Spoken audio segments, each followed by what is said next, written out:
I'm Shane. I'm Bo. We are your Kentucky Fried Critics. Ave, comrades.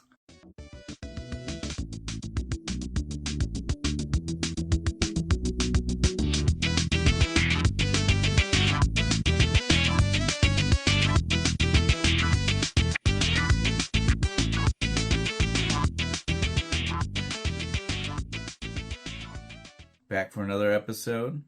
I'm happy to be here. I'm excited for this one. Season 2 still rolling strong. New format or attempt at new format. Yeah, that's what I was going to say. I think we need to take a moment here, address the fact that, we are doing the new format. Things are definitely going to be a little slow rolling on... as we figure out on hammering in exactly what it's going to be, right? Yeah, because 3-hour episodes are a bit long. Yeah, and so hard on everybody, us included. We're fixing that. That's not a problem. Yeah. But you guys just got to bear with us that, we did... despite having taken a vacation and whatnot, the change came after that. Like, we made the decision kind of on the fly. So we're kind of just feeling out what that means, where we're going. How we're going to move forward. Factor that stuff in.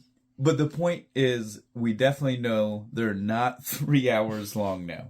We are recording for like 2, maybe a little over 2. Yeah. You edit the small amount of editing we do, and they're definitely under 2 hour most of and the a time. half. Yeah. Hour and 40. So we're back to a better, more reasonable listening time for everybody. Yeah. Before, again, I love myself, but even I don't want to hear me talk for 3 hours. It was getting to a point, right? Like, it was getting to a point where it's like, we got to figure out something. I don't want to hear you talk anymore. Like, you do that yourself. So this is episode 4, I think, right? So episode 4, we're really starting to kind of get a feeling, but just bear in mind, guys, if you listened to the other episodes and you're like, well, that's not exactly how they did things, it's because it's not, because we've not really gotten an ideal format down yet. But we're trying, and we're gonna get closer and closer to what it'll be. We're an amoeba. We are constantly shifting our shape. The only problem you have now is that you never know when we might be like, new season, new format again. Yeah. Next week, season 3, everybody. We're scrapping all that crap. None of it worked. That's how this works. The going the original way. Yeah, that's how it was. We slowly made some alterations when we did things, when we did that. At this point, we definitely have gone far enough. The socials are no longer something we're rolling through all of in the beginning. The main thing I think we will tell you is we do have a wonderful mascot. Mm-hmm. Our Riddick Rat over at our YouTube. KFC well, Riddick. He's our mascot everywhere, but YouTube is the reason we have him, right? Yeah. It's where he was born. Birthed. But yeah, it is the reason he exists. But at this point, he has taken over everywhere. He's just, if you see us on social media, you see his beautiful face. Look for the happy little rat. That's right. But yeah, we're not going to give you the full rundown. If you need to find it, it's in the description. Yeah, if you're listening to the podcast, it's in the description. If you're at YouTube, just hit the little down arrow button and you'll see the rest of it. It's all there. Quick search. Yeah, you can find this stuff if you need to. It's not that hard, I promise. Most of it even is literally the same. It's all, even easier if you subscribe and... Yeah, if you hit that little bell button thing that they tell you to hit, it'll just tell you. If you want to check back any episode from season 1, I promise you'll hear it, because we did it every week. Yeah, every week. So for 25 minutes. That's why we cut it. You can definitely hear it if you want to hear it. Don't get us wrong. We want to get into the fun of everything. We want to talk about beer and movies and not sit here and be like, now for Facebook, now for this. Blah, because there's 900 million fucking social media platforms anymore. That's right. Remember back when there was just one? It was MySpace, and I was like, it? Man, so long ago. The good old days when the most important thing in the world was your top 5 friends and what song was playing on your profile. Yeah, we're done. I'm going to get into the beer. Go for it. Today, we have Lagunitas Maximus Colossal IPA. Because we're doing fucking Gladiator. That's right. And again, we're not sure on that pronunciation, but guys, it was Latin enough for me. It sounds That's what good. I'm going for. It sounds good. It works. With what we're wanting to do. Yeah, with what we're doing. Right? It sounds good. It is a 9% IPA. They're no, you got to read the. Oh yeah, Robusticus Flavorcus. I love that. We gotta lean into it. Yeah, and which is why we're going. And the little Caesar dog on the. That's why we're gonna go. Here. Even if that is not pronounced Lagunitas, that's how we're gonna go. That's how we're doing it because we're Latin today. Yeah, today that's what we're going with. Yeah, this is definitely a strong one. Yeah, it is. Jesus, they weren't lying about the colossal. Part. Yeah. They definitely got that. The taste is strong. It is. It's strong. It's almost like there's just booze in it. Yeah, you guys know us. In the beginning, we're not giving you a lot because we don't got a lot to go on. Yeah, we just started. Yeah, I've had a couple of gulps here. I will say that I'm missing that kind of grapefruity. I'm missing something, right? Like, a lot of IPAs have some kind of fruitiness back end, or at the very least, the bitterness from some kind of grapefruit peel or something. Yeah, there's nothing here. It's like it's almost there, but then it disappears. And I do miss it. For both of us being the kind of people that are normally like, I hate that. Right now, I'm like, oh, now I know why it's there. I may not enjoy it all the time, but I at least know why it's there now. For an IPA, it's kind of necessary, isn't it? And maybe this will grow on us. We've had it happen before. By the time we're done... At 9%, I don't think we'll be worried about it. At 9%, I feel like halfway through the first glass. This stuff is fantastic. Love this beer. Best beer. Everybody should go get some right now. Everyone should drink it. Yeah, as Bo already said, we're doing Gladiator, the 2000 Gladiator. Everybody, this is one of those movies again. Like, I don't know if everybody has seen it. Everybody knows it, right? Like, I mean, it was a cultural phenomenon when it came out. Like 13 Oscar nominations. It was all over the place. It was all over the board. Ridley Scott, a man who, I mean, he does everything, right? But he does a few things really well. This being one of them, right? Like he does historical stuff. If you want a sci-fi epic, he's your guy. Yeah, he's your guy. If you want a historical drama epic, he's your guy. He does both of them really well. So this is perfectly up his alley. It's good. I love this fucking movie. That's what I know going in. This is we'll tell you guys sometimes if it's a Bo pick or a me pick. Sometimes we leave you in the dark and let you try to figure it out. This is a Bo pick. This is a Bo pick. Was it too obscure?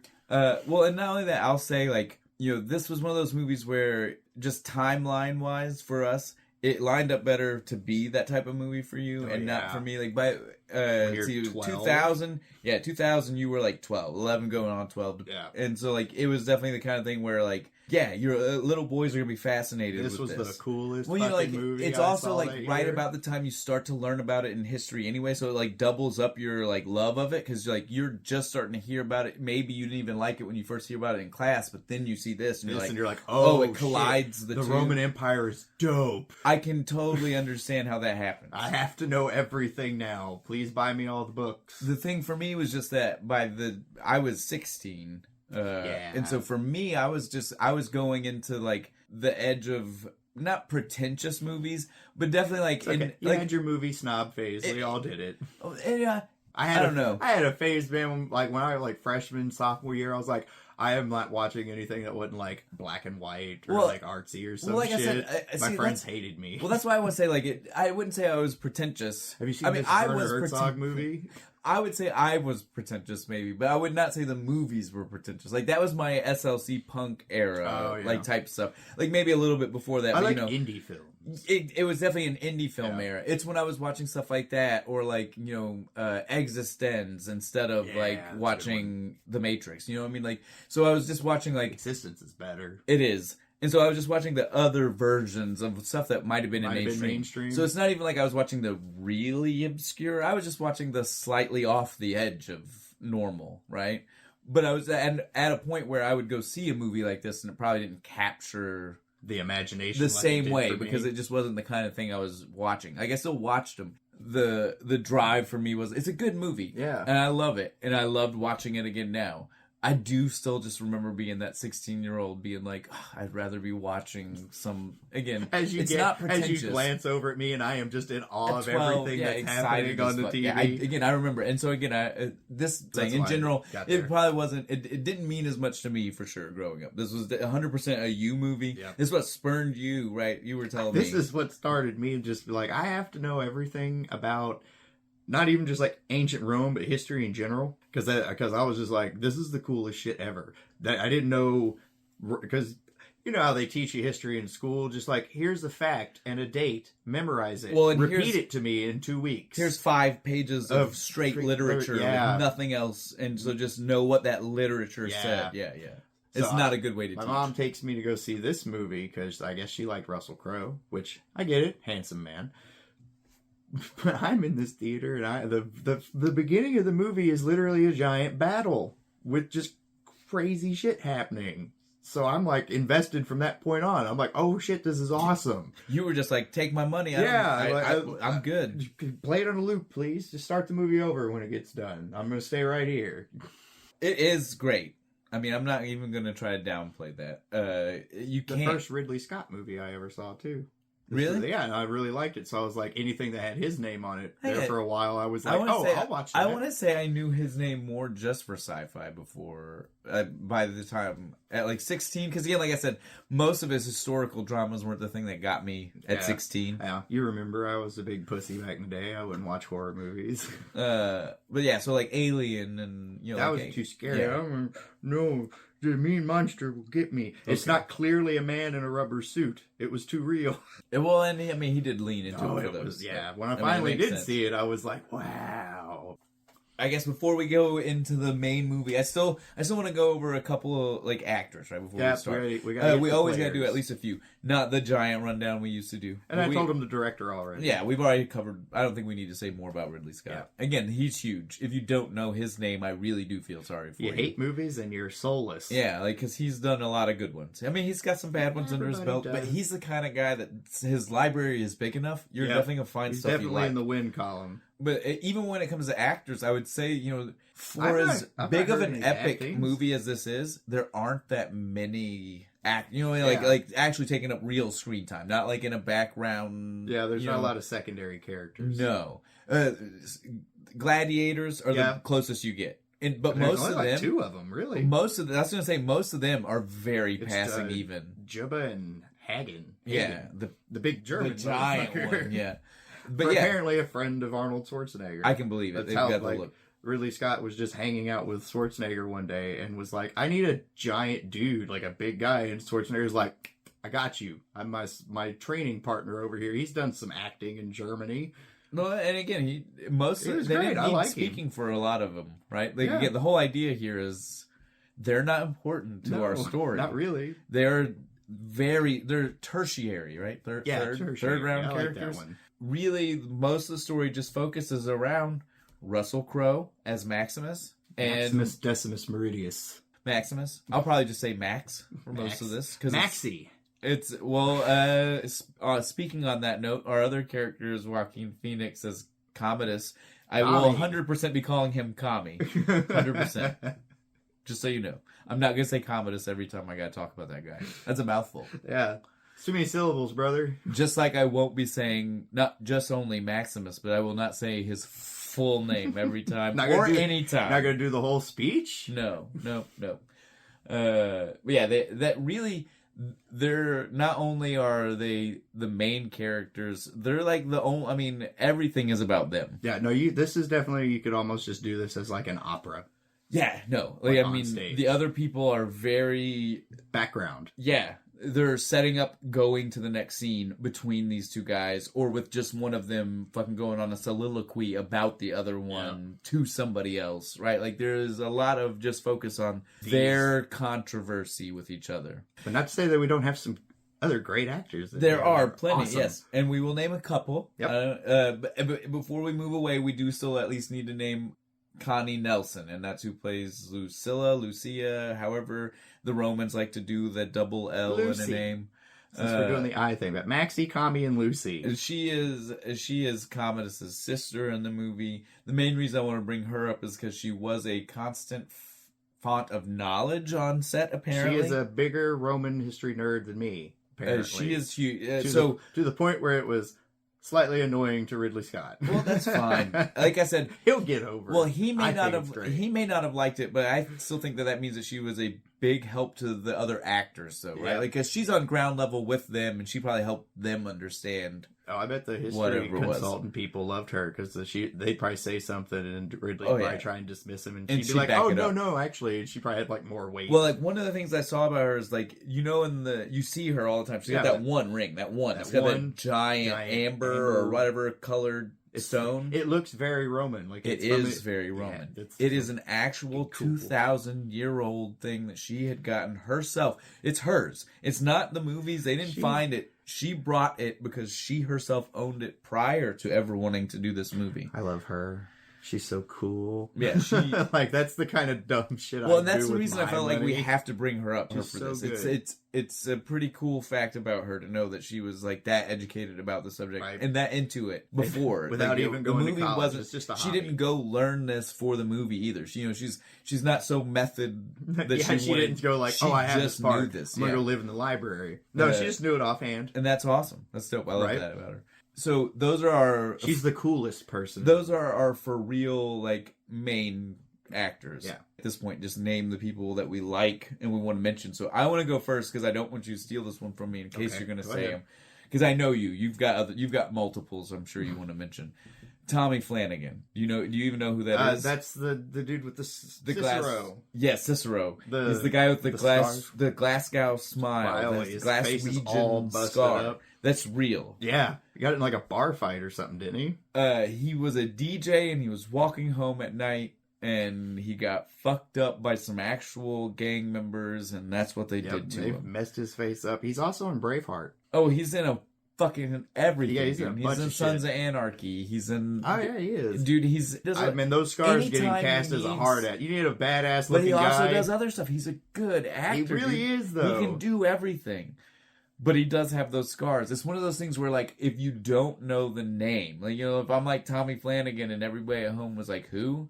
Trust me when I say, think about anytime you've seen a guy in a movie and you know he had them legit. That's him. I've never seen another actor that has legit, even like a little bit of scarring like that. Because it's all kudos over his to face. him for still just having the balls to go out into acting after getting something. Like a lot of people would just straight up have agoraphobia and never leave the house again. I'm not going outside.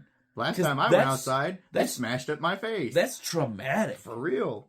But yeah, like so I stay in here now. Fuck the outside world. But yeah, so that's the one. That's the one I have to mention. I love him. He's a those guy. He's one of those guys. You see him in everything. What about you? Who you got? I'm sure you got some others. I want to throw out Oliver Reed first because he's such a badass as Proximo in this fucking movie. And it's so sad that he died during the filming. One thing I read, and again, this is one of those like it's hard to substantiate because you have to get it from like people's mouths. And most people probably don't want to talk about whatever. But supposedly one of the original endings could have been that him and Maximus ended up in the ring together.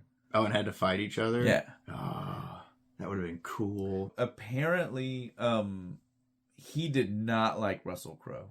Aw. They did not get along at all. I mean, I know he's like a kind of a dick in real life, but... He was Oliver Reed, obviously friends with the older actors on set, the other prestigious actors, right? All of them got along with Russell Crowe. They're all friends with Oliver. He still was just like, no. Fuck that guy. I don't like him. Just doesn't like Australians, I guess. I don't know. Dude, he just didn't like him. You Aussie fuck. Get away from me. Yeah, I don't even know if there's... I mean, there are other big names. I'm not trying to deny that. Richard Harris? Yeah, Richard Harris. Well, and that would be the one that specifically like got along famously with Russell Crowe and Oliver Reed, both of them separately, and tried to convince probably them. It was just like, come on, guys, let's be friends. And he could not. He could not make it happen. Fuck you, Richard. Quit being a dick, dude. Could not make it happen. Yeah, but outside those, Richard Harris is going to be the last one I was going to mention. Yeah. I wouldn't say there's anybody else that's worth mentioning. Not unless you're like a big history or like not history person, like movie person, and you happen to recognize you stunt people, because I'm sure you can probably see a lot of stunt people doing some shit. The guy who in the Colosseum, the announcer guy who calls the matches and stuff. If you're a huge nerd, you know he's from the Charge of the Light Brigade. like me. Yeah. But yeah, I know what you mean though. Like outside of things like that, we're not name dropping even other. I don't remember his name. It's not even the other those guys. You know what I'm saying? Yeah, like, no. They're not even people that I'm going to tell you know from a lot of stuff. If you know people from something else, let us know. Right? Tell us. But I promise you, it's not something you probably are going to tell us knowing that we still might not know what you're telling. Yes, like, oh, okay, cool. It's so obscure. I don't know what the hell that is. It's so obscure, we still have no idea what it is. Whatever German TV show Hagen was in. The last thing I'd say I want to say before we really get into it is, this is a look. Ridley Scott was really just trying to... He's going for a gritty movie, right? Yeah. And I think he really pulls it off. Gritty drama. I mainly want to say this before we start talking about everything else, because we don't need to focus on the fact that there are some inaccuracies. We both know that. Yeah, I know that. Bo got into history because of this movie. So obviously the first thing he found were the things that weren't right. wrong about the movie. Like, Kami don't die that way. Yeah, we are very aware that this is not the most historically accurate movie. But what we can say is it is probably one of the first times Hollywood tried to take a real look at Rome. Yeah. Right? Like Rome before this high romantic, super it's literally you picture the dude on the pedestal couch having grapes fed to him. I just pour the wine in my mouth. Yes.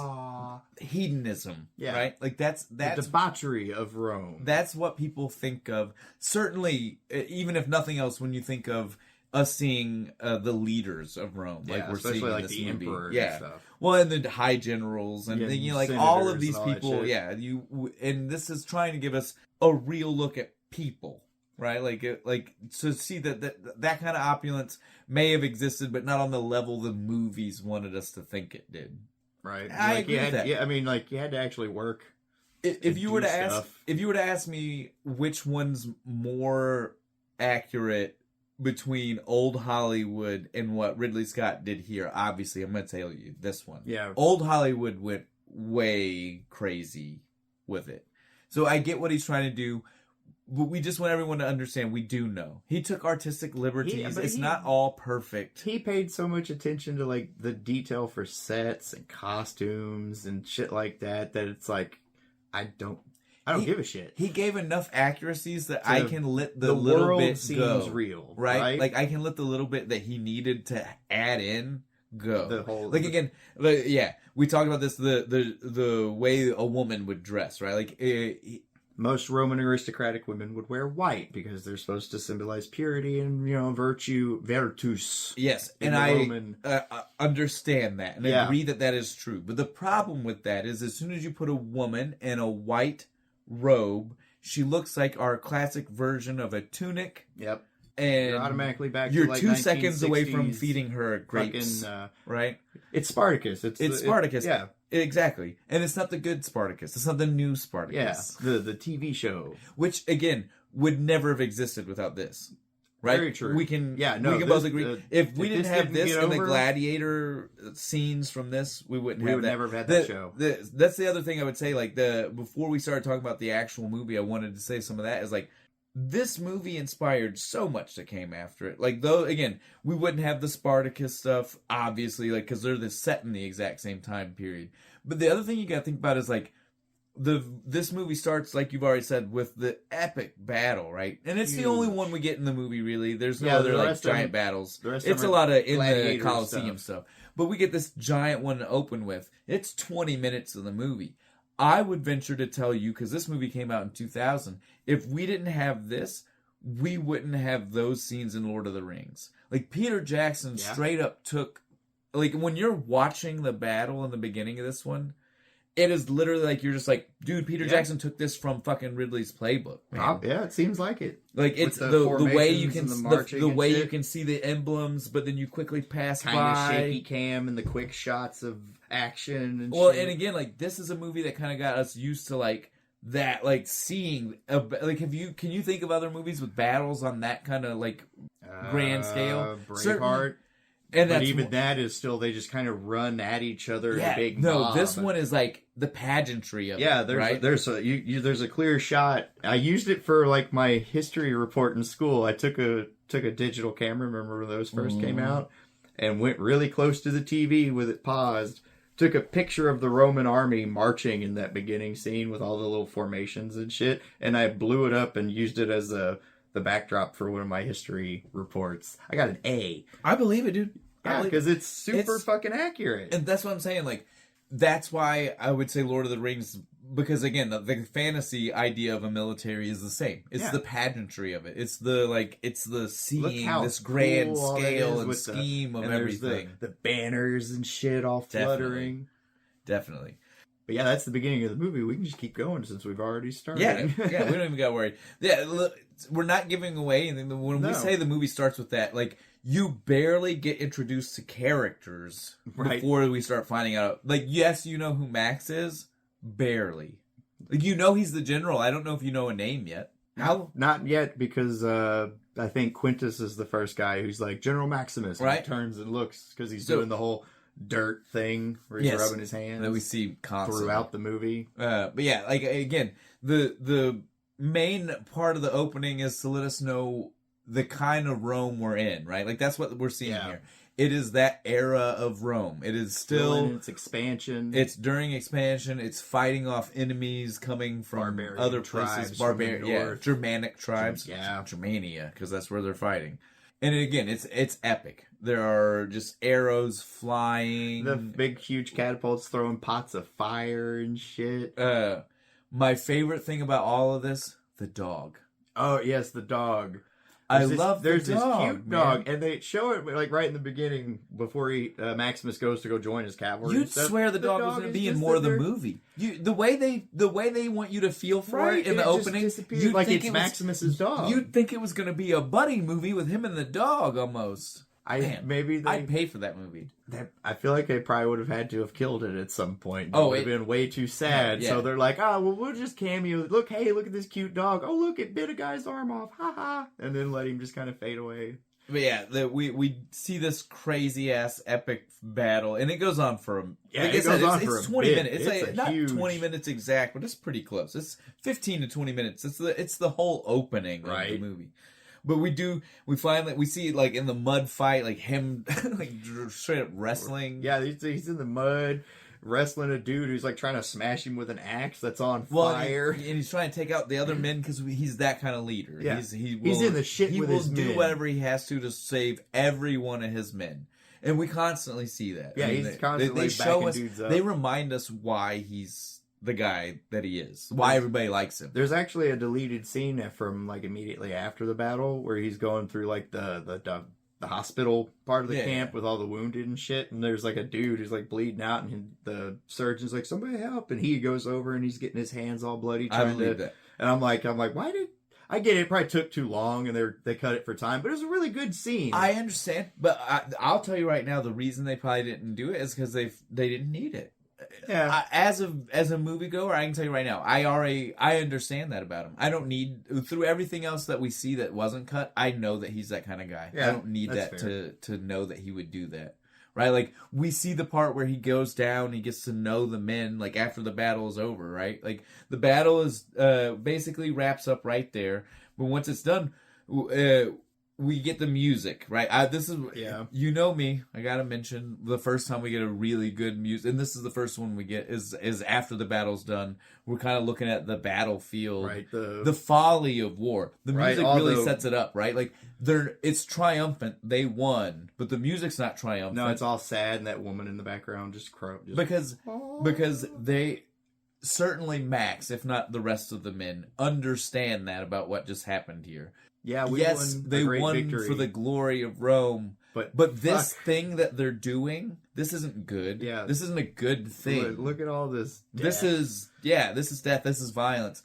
There's one guy literally on the ground, bleeding, holding his sword up, still cheering with everybody else. And it's like, wow, somebody help that guy. You know, like, literally Max gets it that, you know, like, he's duty bound to do this because what would happen? He says it, you know, like, because what's his face? His second in command guy was Quintus. he was like, Quintus was like, they should know they're already...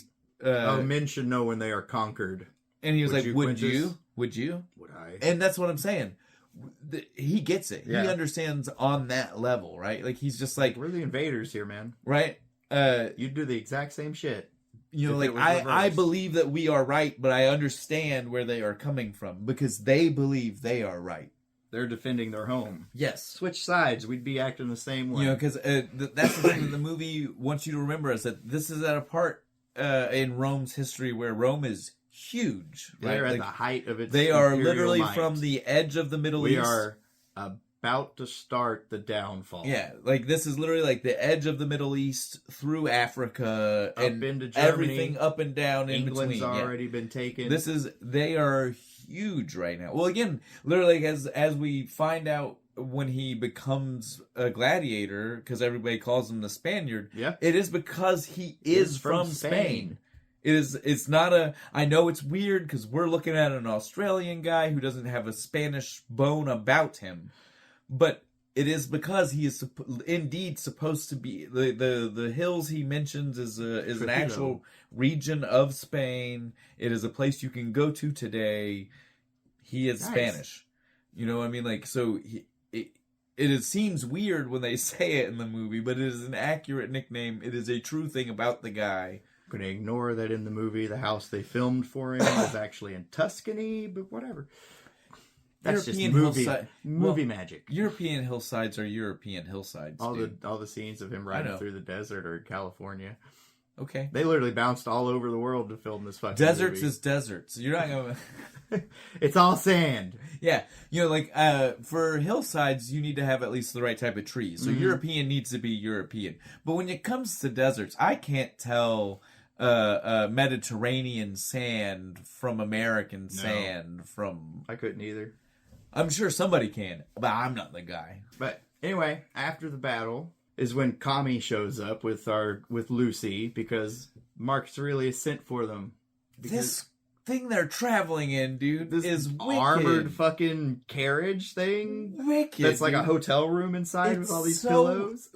What in the world are we even looking at? Like when we first see that thing, I was just package, I guess. Man. It's so nuts. And again, like I'm sure somebody looked. That thing is probably historically. It's probably accurate. historically accurate. It's looks probably real. Wild as fuck. Though. It looks like something that Tim Burton would have came up with. And then especially like when you see the outside, but then you see the inside, and you're like, it's all holy fuck! It wow, really is like creepy inside. I wouldn't mind being in here though. Yeah, no, these compared nice to everything else, and shit. Yeah, because like Lucy is like laid out on the bed inside. There's a bed in there, and she's just laid out across it. Like he's pacing. It's big enough for him to like stand up and walk she's around. Like comfy, right? It's so crazy. She's sitting there telling him like, "Sit down. You worry too much." He's like, "Yeah, but Dad is gonna." He called for us for a reason. He's gonna announce me as the heir because he's dying. He even looked at her and said, "Sorry, but he's gonna call me." Yeah, it's gonna be me. Which is a no-brainer. This is literally Rome. Yeah. This is an era where at no point would he have even considered. The only way you were an empress is if you were married to the emperor. Yep. You weren't named it because your dad was emperor. There was no lineage that political way. Power. Yeah, there was no lineage passed down that way. No.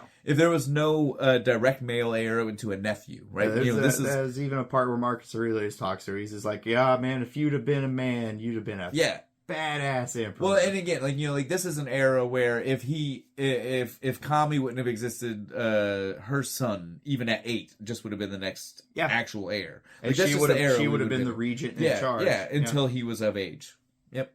Like Nero. That's what happened to him. So again, she is totally just a victim of her time, and you can tell that about her. She through the whole movie, she's smarter than Kami. She commands such a presence to any room she walks in. Like everybody just kind of is like, I'm going to do what you say. Tell that Kami grew up jealous of that. Yeah, and he is very aware of his male privilege being the only reason he's getting the things he's getting. The things he thinks he's running getting. Theme with Kami is jealousy. Yeah. He's jealous of his sister. He's jealous of everybody. Jealous of he's Maximus, jealous of his dad. Jealous of his dad because he mocks him at one point. He's just like, "Oh, my father, the great philosopher." Like, well, how many books did you write, asshole? During this ride, we also see the very first settings of the weird incest relationship. Well, not relationship, but like. Implications. He really, really, really wants to get with his sister. I want to point out that at this point in the movie, it's not even just him. She's the one that starts the weird shit when talking to him. She says it first.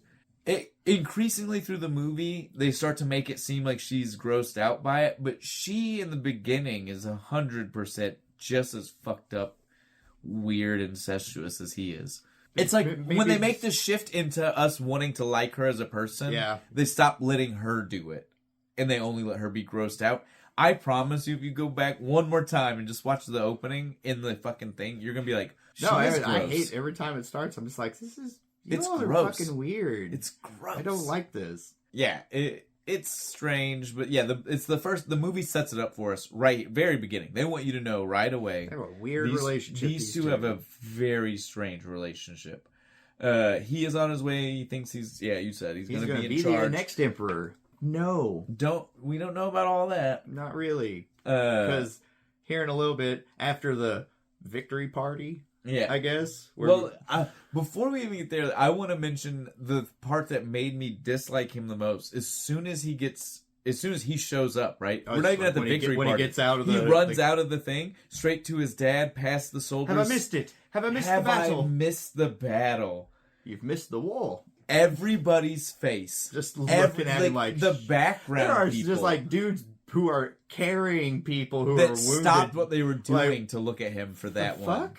It fell silent on a battlefield when he said that.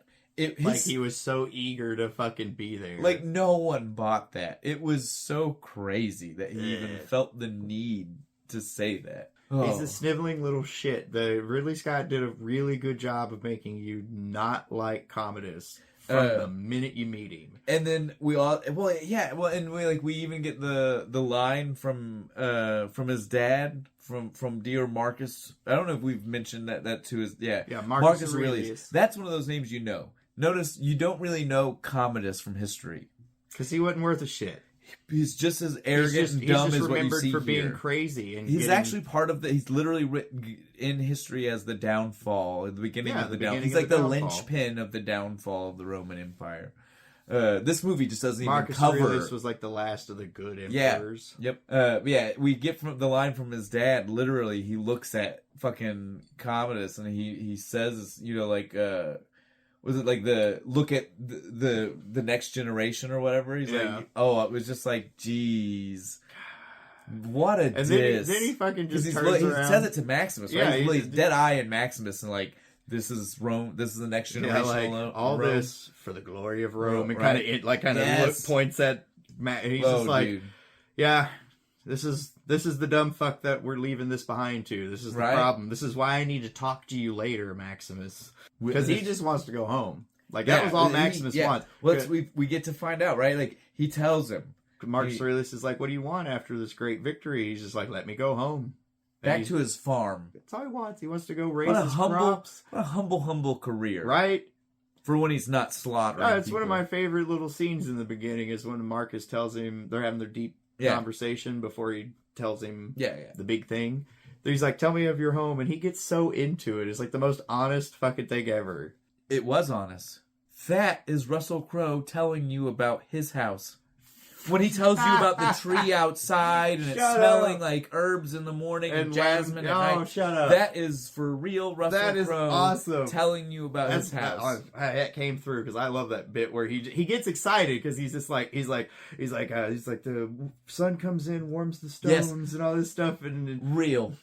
But that's real. Wild ponies come around the fence. Part's they tease my son. He wants to be one of them. That part's probably not. No, but the rest of it, he lights up on screen. You can see him and shit. I was just like, that's real, I love that shit.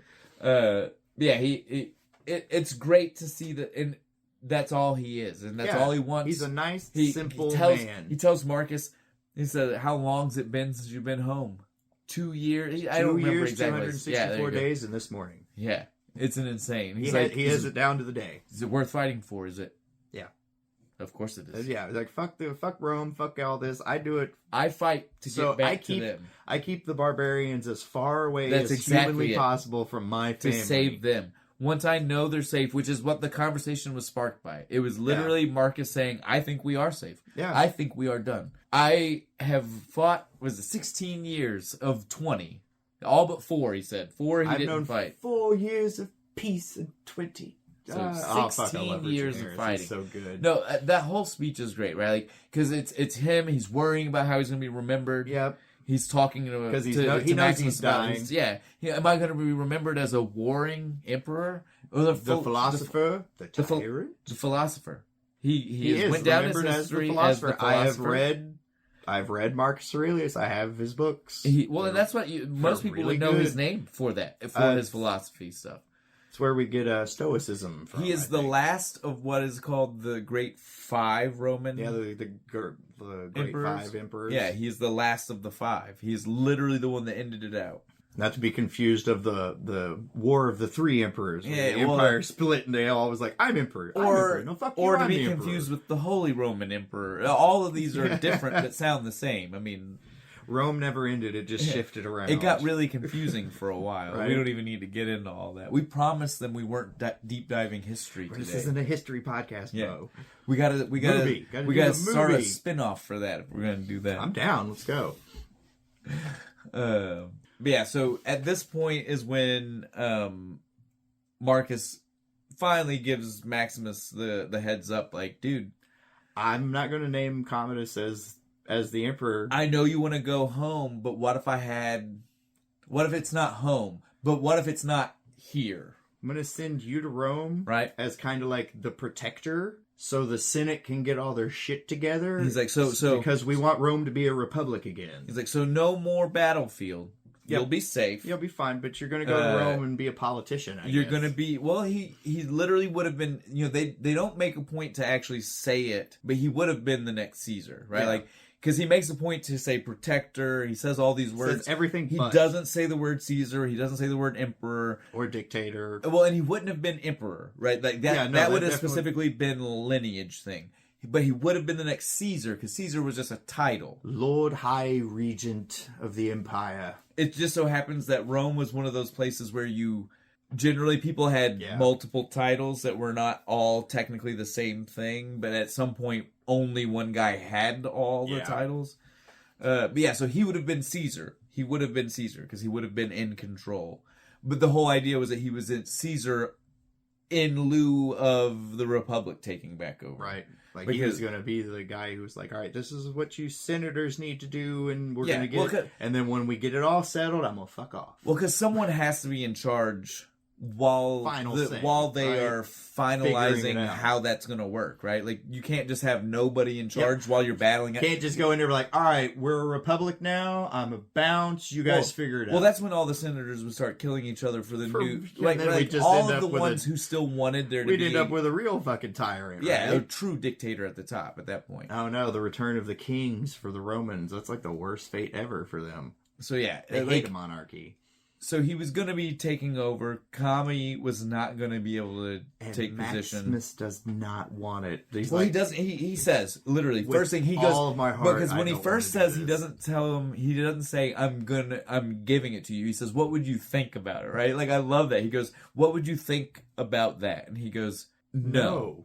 Like, with all of my heart, no. And then Richard Harris is just like, that's why it has to be you. Well, it's not even like that's why it has to be you. He's like, that's why it is you. You have no say in this. Yeah, it's like, I'm kind of still emperor. Yeah, like you don't really get. I'm just kind of making it seem like you have a choice. The way you described it at first makes it sound like he's building him up, and there's no build up. The dude is just literally like, you don't get a say in it. I'm telling you, this is what will happen. Yep, that's what's Goodbye.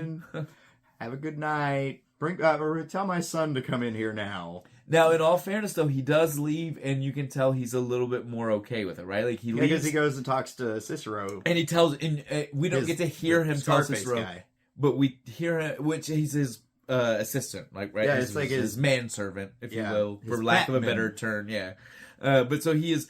He goes in and we don't hear him tell him exactly that, but we hear him start the conversation that would definitely be going towards, well, the man just, because he says, I don't think we're going home. We might not be able to go home just yet. And you know that that's like a ...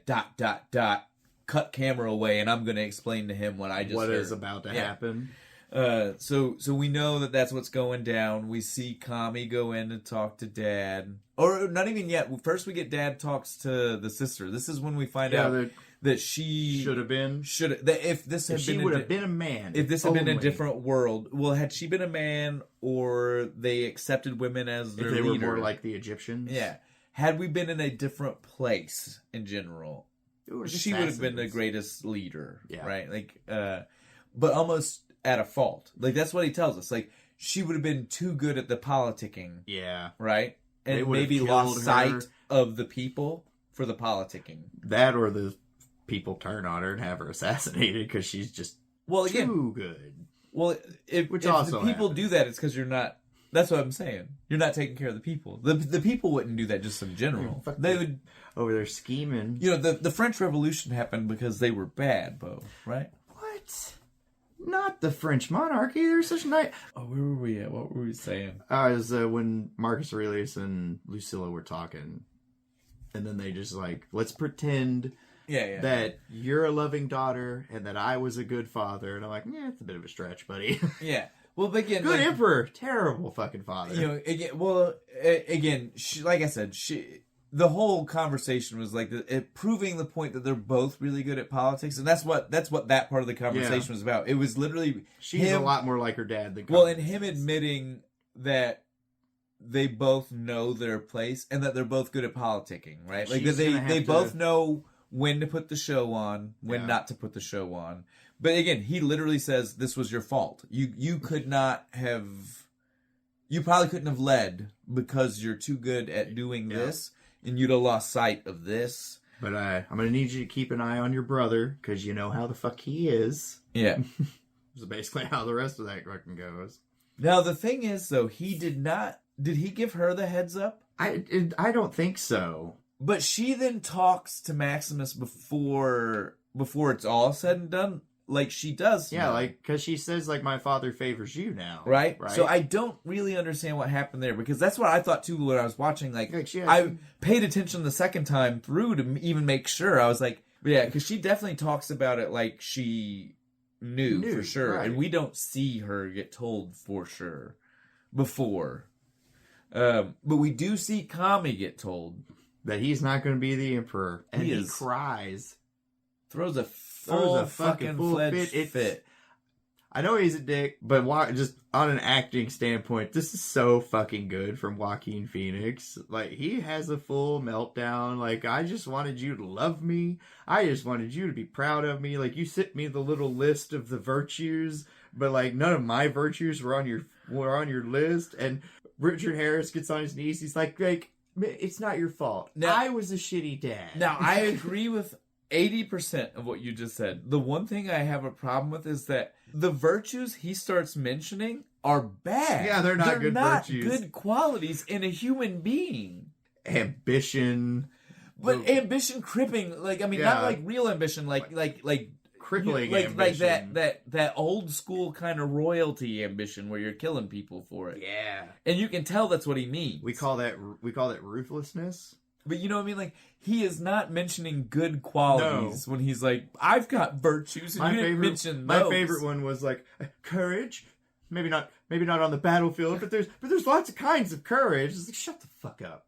Did you we even see him prior to this, before he found out he wasn't going to get called, putting on airs and doing the practice with the people outside shit with the guys who just were so clearly not trying to hit him. Yeah, you're just like, come on, dude, get off of it. The smile. You're a pansy boy, and we all know it. You don't need to play games. Nobody's gonna try and hurt you. You can act like a badass. He 100%, and he proves every bit of this fake lie the whole way. Like, again, through the crying to his dad. His dad at first is like, it's not your fault, it's mine. But then you can even see his dad starting to call him on it. Like, because he keeps, like, trying to ramp it up. And his daddy's even like, all right. Like, look, just I need to go ahead and... Just give me a hug. It's going to be okay, right? Because it's not changed. Yeah. You're still not going to be fucking emperor.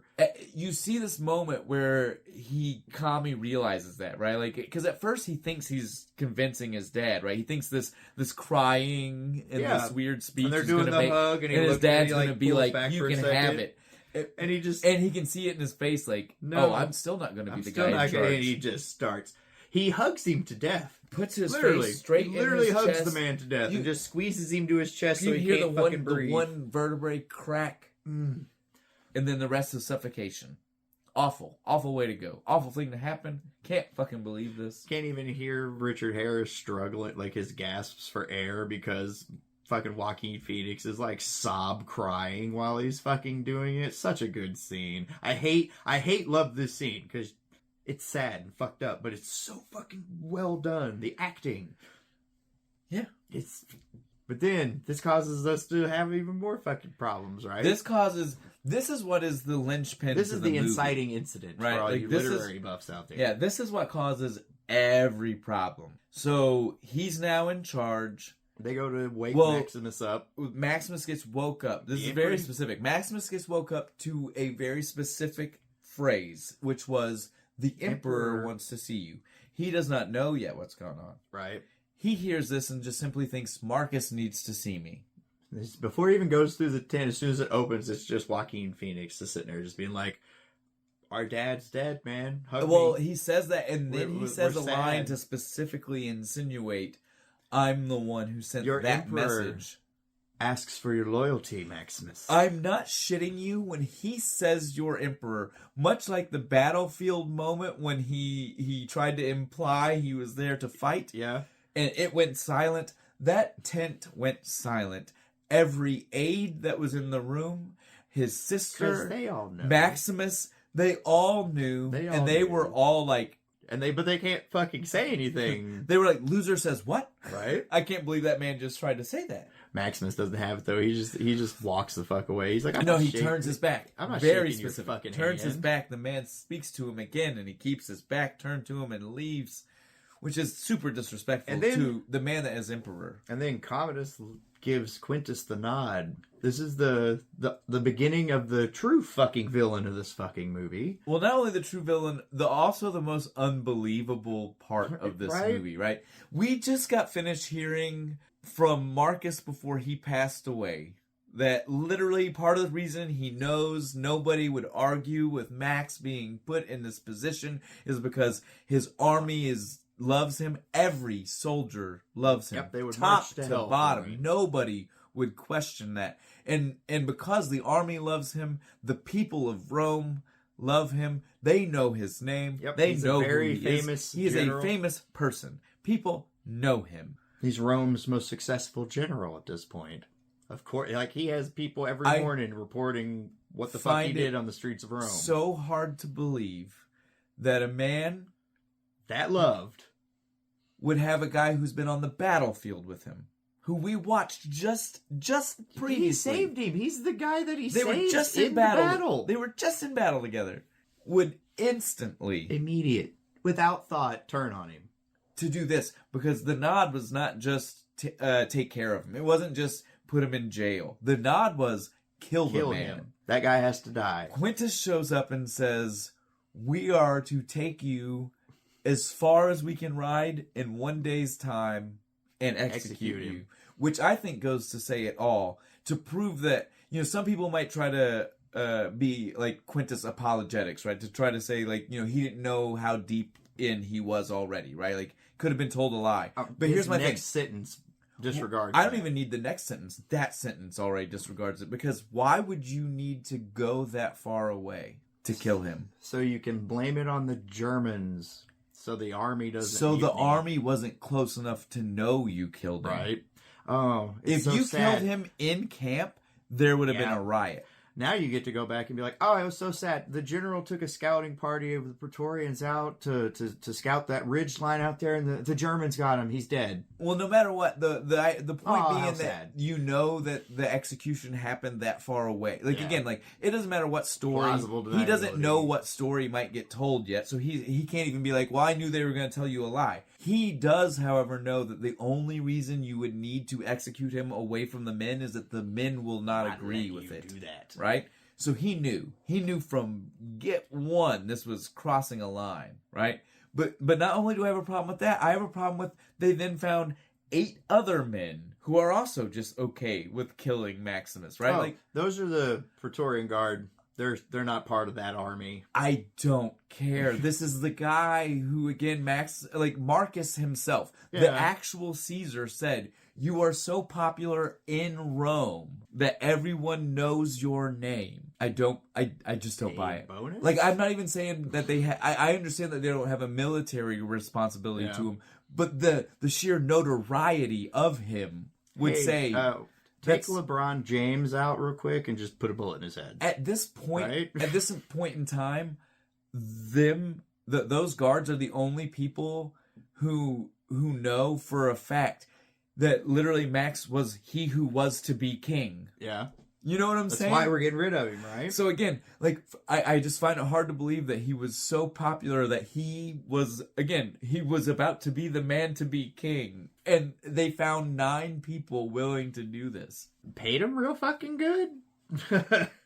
Threatened their families. Something. But you get what I'm saying? He is the emperor. This is the, like we said, this was just the downfall to this is the most unbelievable this is a plot hole. Part of the movie. 30 minutes into the movie. Everything else I can believe. I cannot believe that Quintus and then 9 other men were like instantly. And I mean, this all happens within like an hour of the man dying, right? Like Marcus is dead immediately. They go wake him up. He goes into the tent. And they're like, "Hey, shake my hand." He's like, "Go fuck yourself." And then like he walks into his tent. And he's telling Cicero, "Hey, get my shit. We wake the senators. I need to talk to them because they're probably in on it." And Quintus walks in behind him and is like, "Hey, we're gonna arrest you and you're gonna die."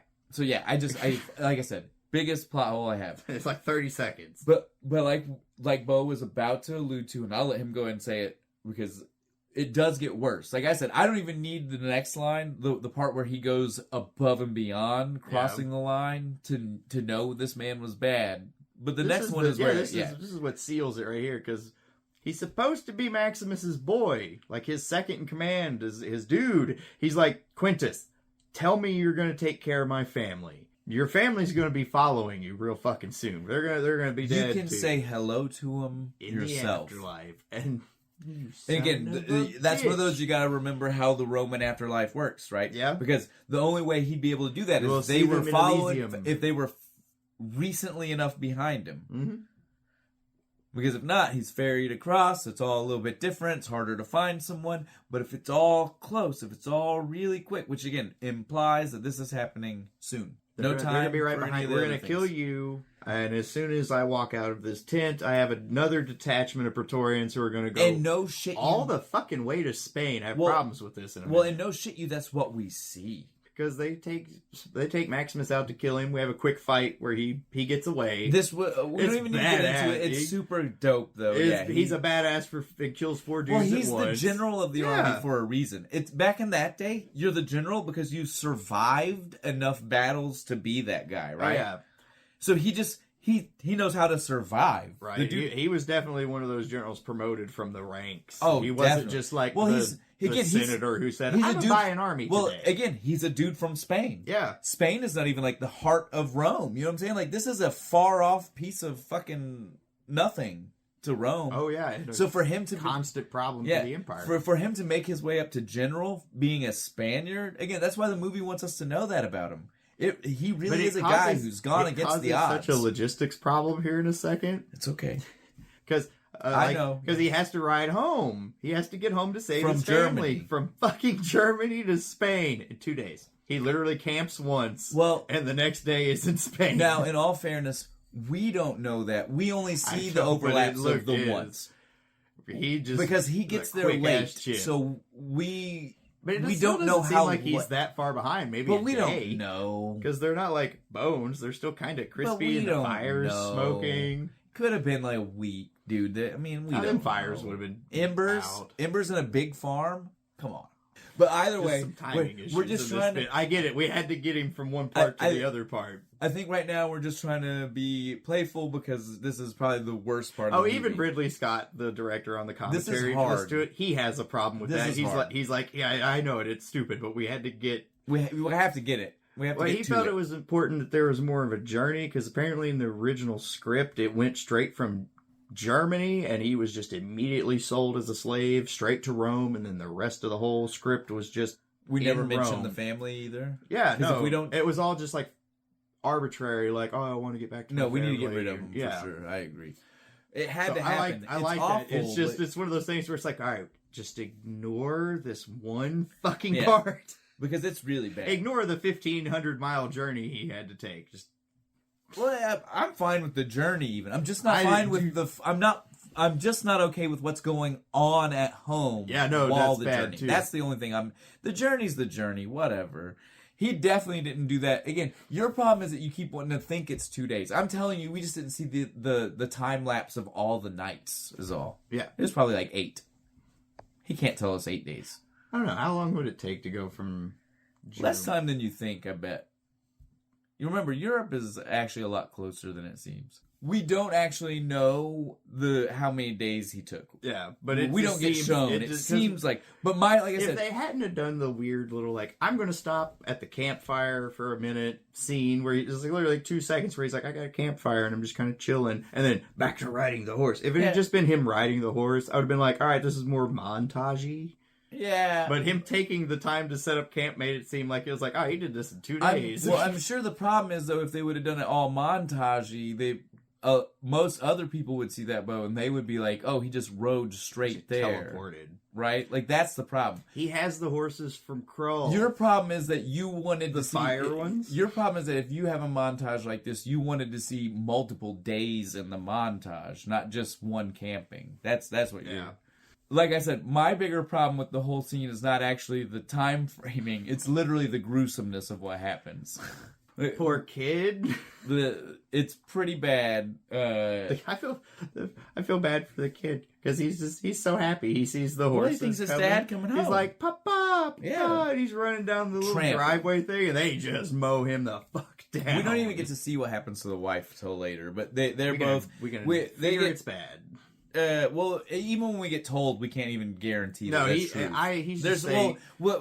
I think we can wait. He's just trying to get we'll get there soon, and we'll talk about that. But yeah, but he's lying. And I'm pretty sure there's definite proof he's lying. Yeah, Maximus arrives shortly after. Too late. Too late. They don't worry about how far. It's late. It's too late. They are all dead.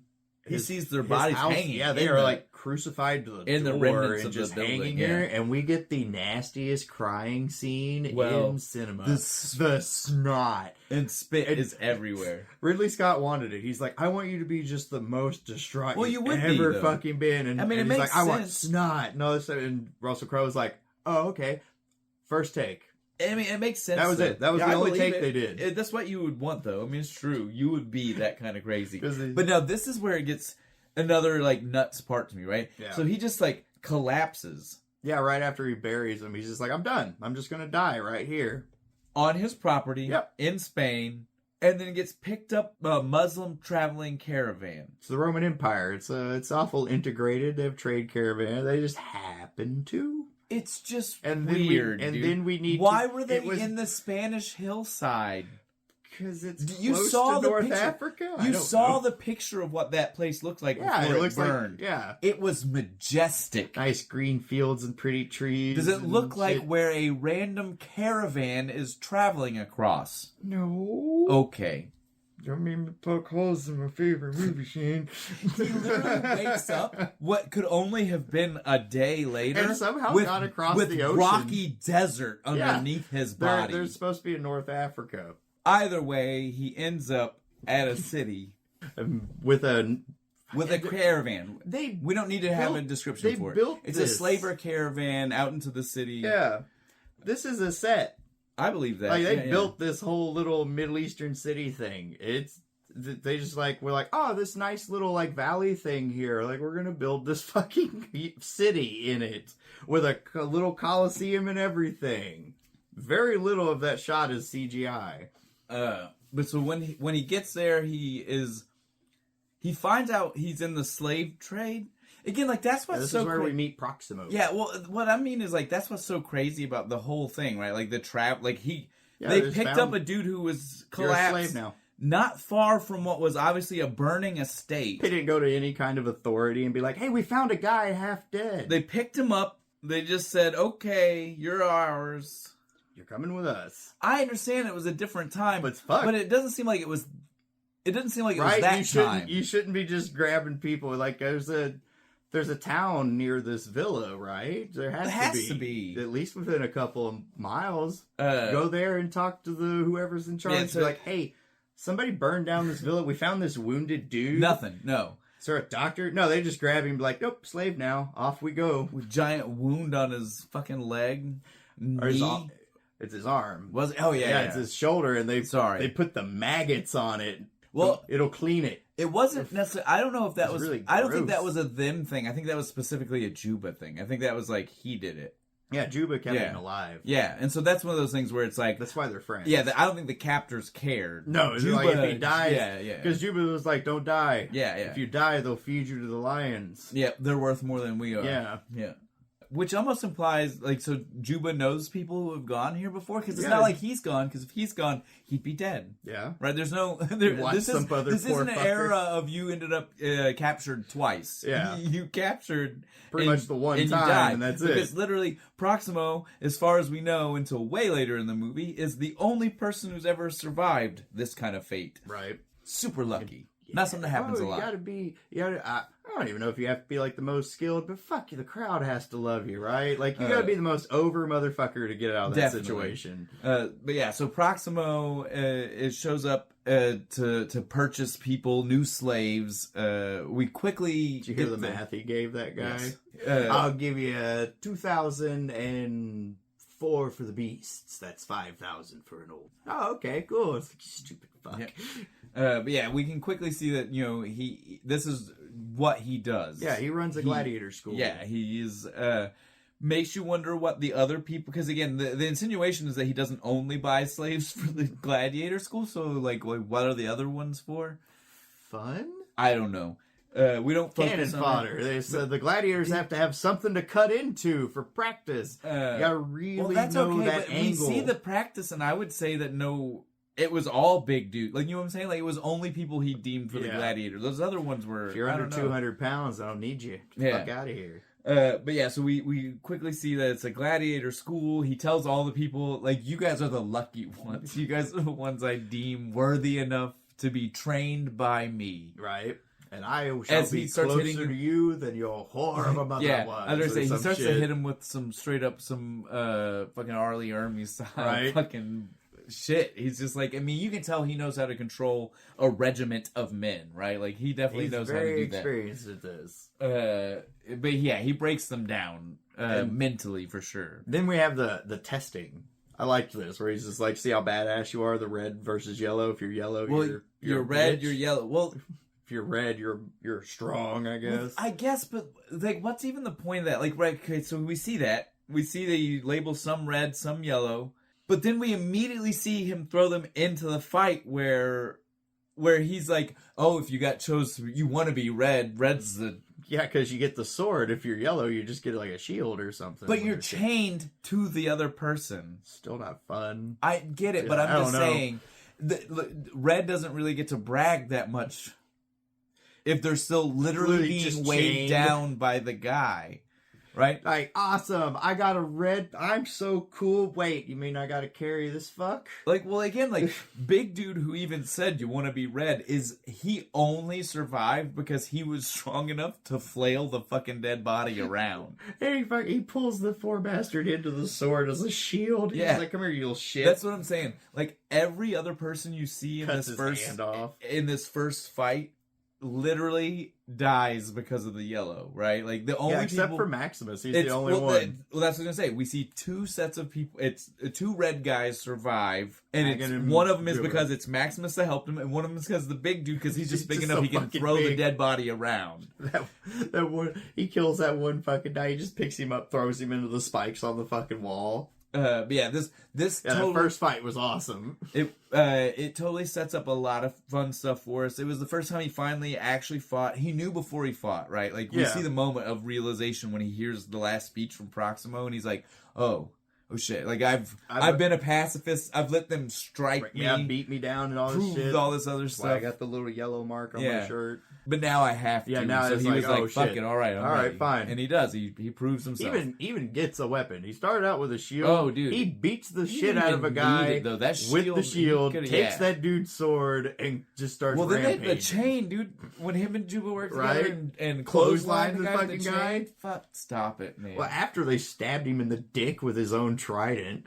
Yeah, so we see that they are definitely the top of the school. Yeah, they survived. Hey, good job. Your on-the-job training is complete. While this is going on, though, we get a cut to Kami finally taking his new position. Right? Yep, he's back in Rome. He's got a big parade going, and all the people are pissed. It's so funny because they zoom into like the smaller group where he's actually the actual ceremony, right? And the one guy even says like, and we got these proud supporters of yours or whatever, like, and he's like, I'm sure you had to pay. Like, Kami I hope it wasn't too expensive. Kami is not even too proud to know this is fucking bullshit. He's like, I know you paid them. Yeah, I'm not stupid. I'm not dumb. I know people don't like me. Fuck them. That is his senator from the rest of the movie. Oh yeah, that guy. Like, that's his inside man. His dude on that's his inside man. That's what Gaius, right? Yeah, I think so. Gracchus is our guy. Yeah, Gracchus is our dude. I know that because literally at a certain point in the movie, he has the better beard.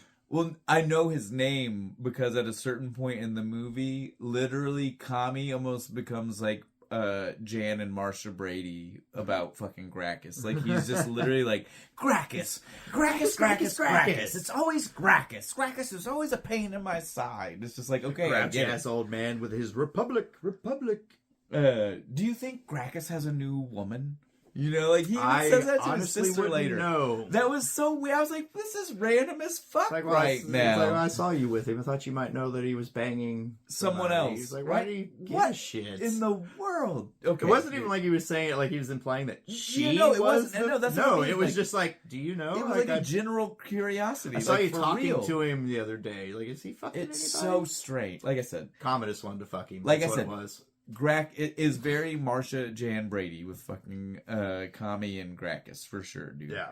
Once he gets in charge, though, he is with the rest of the senators, and the senators are like, "Well, aren't you going to do this or this or this?" Yeah, like there's a plague. Well, they're doing what they're supposed to. Yeah, they're do. Like handing him like scrolls and shit. Yeah, like, well, hey, Gracchus, you want to be emperor? Is the tipping point because Gracchus is the one. He says, "What about the plague that's starting to come at our doors? Do you have a plan for that?" Fucking man gets fed up and he's like, no, blah, blah, blah, blah, blah. The people are looking to me. I'm going to give them what they desire. I'm going to be like a father. Yes. I will bring them to my bosom and love them. And he's like, have you ever brought a person with a plague to your bosom? Yeah. He's like, you ever embraced anyone dying of plague? I loved it when he said that. No. But if you interrupt me again, and then your ass will. Dear Lucilla had to step in. She did. She had to be like, she calmed it down. Well, she just knew that if she didn't stop things, her brother was going to lose his power, which meant she would lose her power. This is the fault that Marcus said is hers, right? Yep. Is that she cares too good at politics. Well, and she cares too much about it, right? She likes her power. And she didn't care what she had to do. At this point, she knows her brother is horrible. Yeah, right? If she'd have just kept her mouth shut. But she will lose her power if he loses his. And goddamn it, she can't lose hers. No, if she had just kept her mouth shut, none of this shit would have happened. The Senate would have. They would have. Julius Caesar disaster. But then she wouldn't be powerful, Bo. Because then she's not related to anybody in charge. She could go marry like some prince somewhere.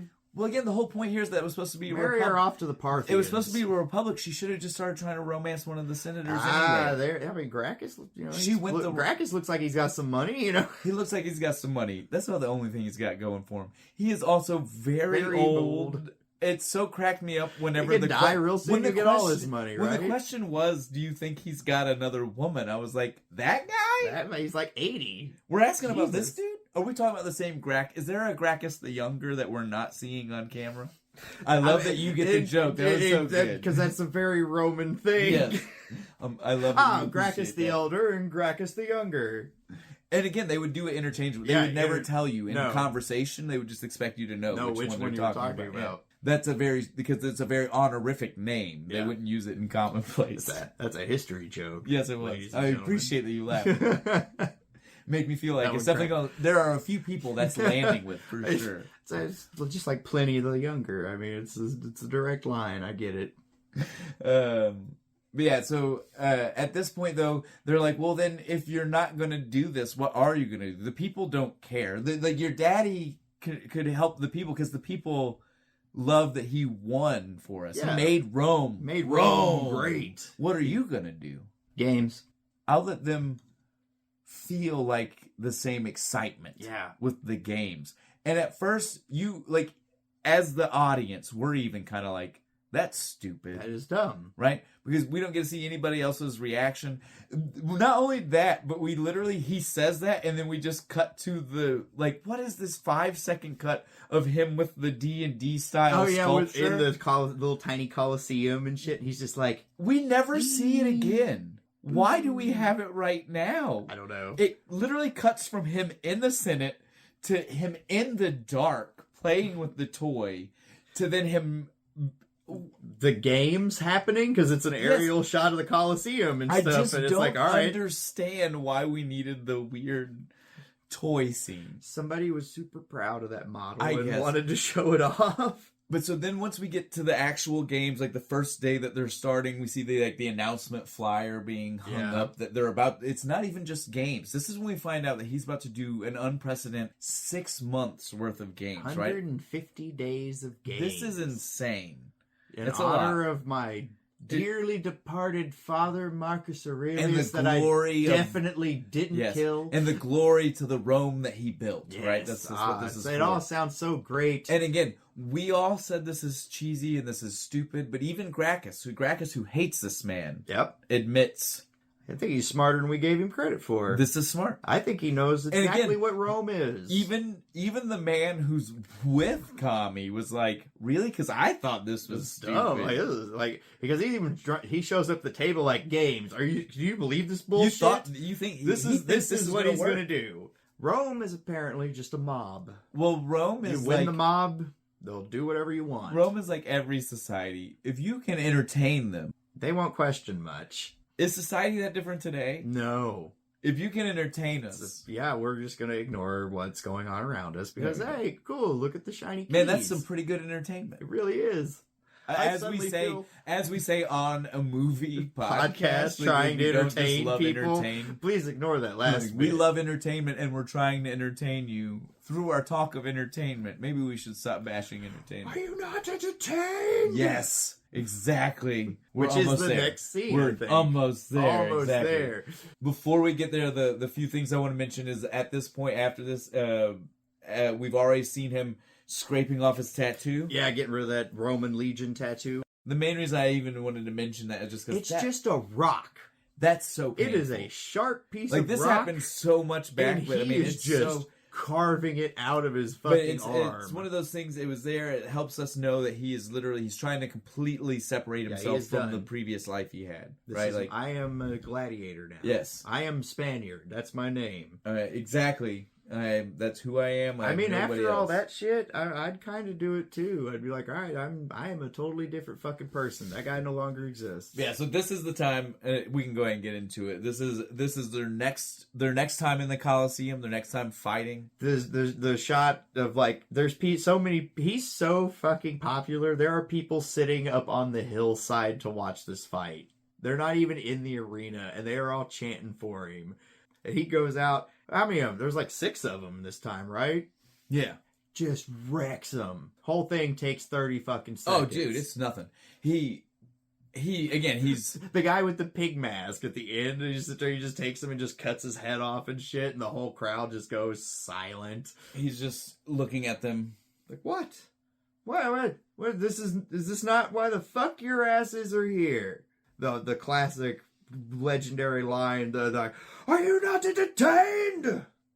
Are you not entertained? Is this not why you were here? And then throws the fucking sword at the guy in the balcony, like, fuck all you goddamn people. The sword is the thing, dude. Like, that is smashes all their fucking, like, cups and stuff. Like, they barely got out of the way. And the crowd goes wild for it, dude. Like everybody, like even the fancy people who just had the sword thrown at him, they're just like, sad. Oh, that was awesome. this leads us to what I feel like is one of the most mismatched scenes ever. Because immediately we get Proximo talking to him and basically saying, all right, well now I need to tell you, you're in on the next lesson. Basically, he's like, let me teach you about showboating. Yep, you got to win the crowd. It's like, but did you just watch what we just watched? Yeah, like after he killed everybody, he showboated. He cut a heel promo. Yes, he just dropped the best goddamn wrestling promo I've ever seen in my life. Right? He's the heel, and he's got the crowd loving him. It's an anti-heel, right? What we call that. Well, the heel the crowd loves. Well, this is the Rock in the era of the sunglasses. Dropping the people's elbow. So good. He was the bad guy. Cold. He was the bad guy, but he was the people's bad guy. He was the guy that the people cheered for. That's our scumbag. Right? That's exactly the moment that we got right here. So good. And so when Proximo said this, I was like, the only issue is he killed him too fast. He gets the showboat part of it. He gets the play to the crowd. In all fairness, I agree with Maximus on this. If you might die while showboating should wait until you know you can't die. Exactly. I mean, and personally, he killed 6 guys in 30 seconds. That's pretty goddamn impressive. That's a show to me. Yeah. No, but this is when Proximo does tell him why he might want to start showboating at the right time, right? Proximo's like, well, do you know who I am? Do you know how I got here? I used to be a gladiator. I earned my freedom. You know that's not something that happens, right? Marcus Aurelius gave me a wooden sword. He touched me on the shoulder and shit. Dude, the laughter that came out of fucking his face. I love that shit.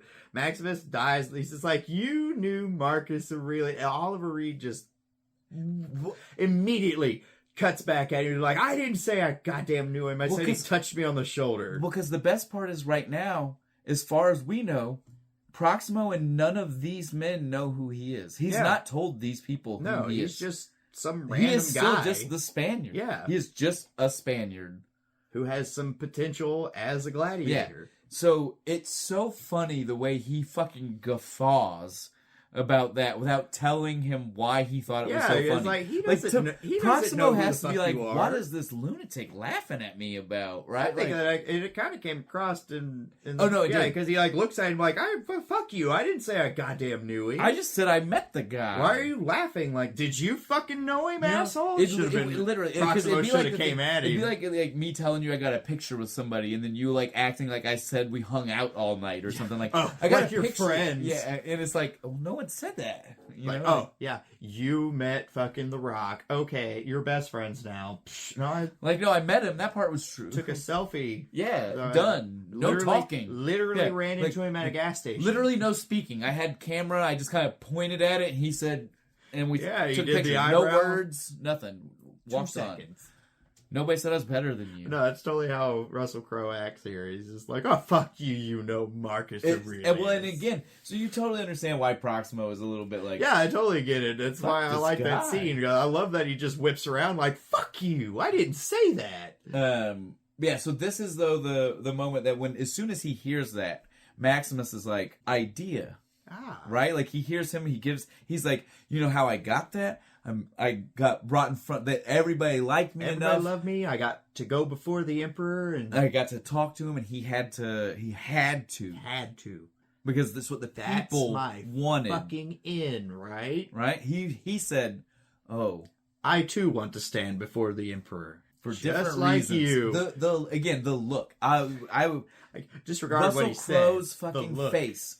In that scene, you're just like, goddamn. I'm gonna kill that. Yeah, like, I'm gonna use this opportunity to take that. He's already forming the fucking plan. And then Proximo gets super happy. I love this fucking part. He's just like, ha!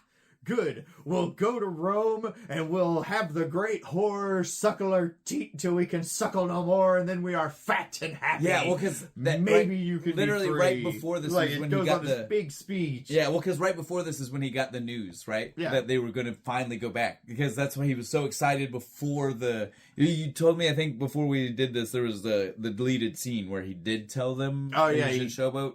A little bit. It's right before the fight with which the again would guy. make the whole other scene kind of make more sense. But again, it's the reason why he was excited. He got told before that, he's like, we're going back to Rome. Let's give them a show, boys. Right, go put it on. Let them know there's a reason we're going back. We're going back. Yeah. We're the best gladiators, right? But yeah, so without it, all of this kind of makes little sense. Just a little less sense. We get their grand return now. Man, dude. And I love their grand return. Right.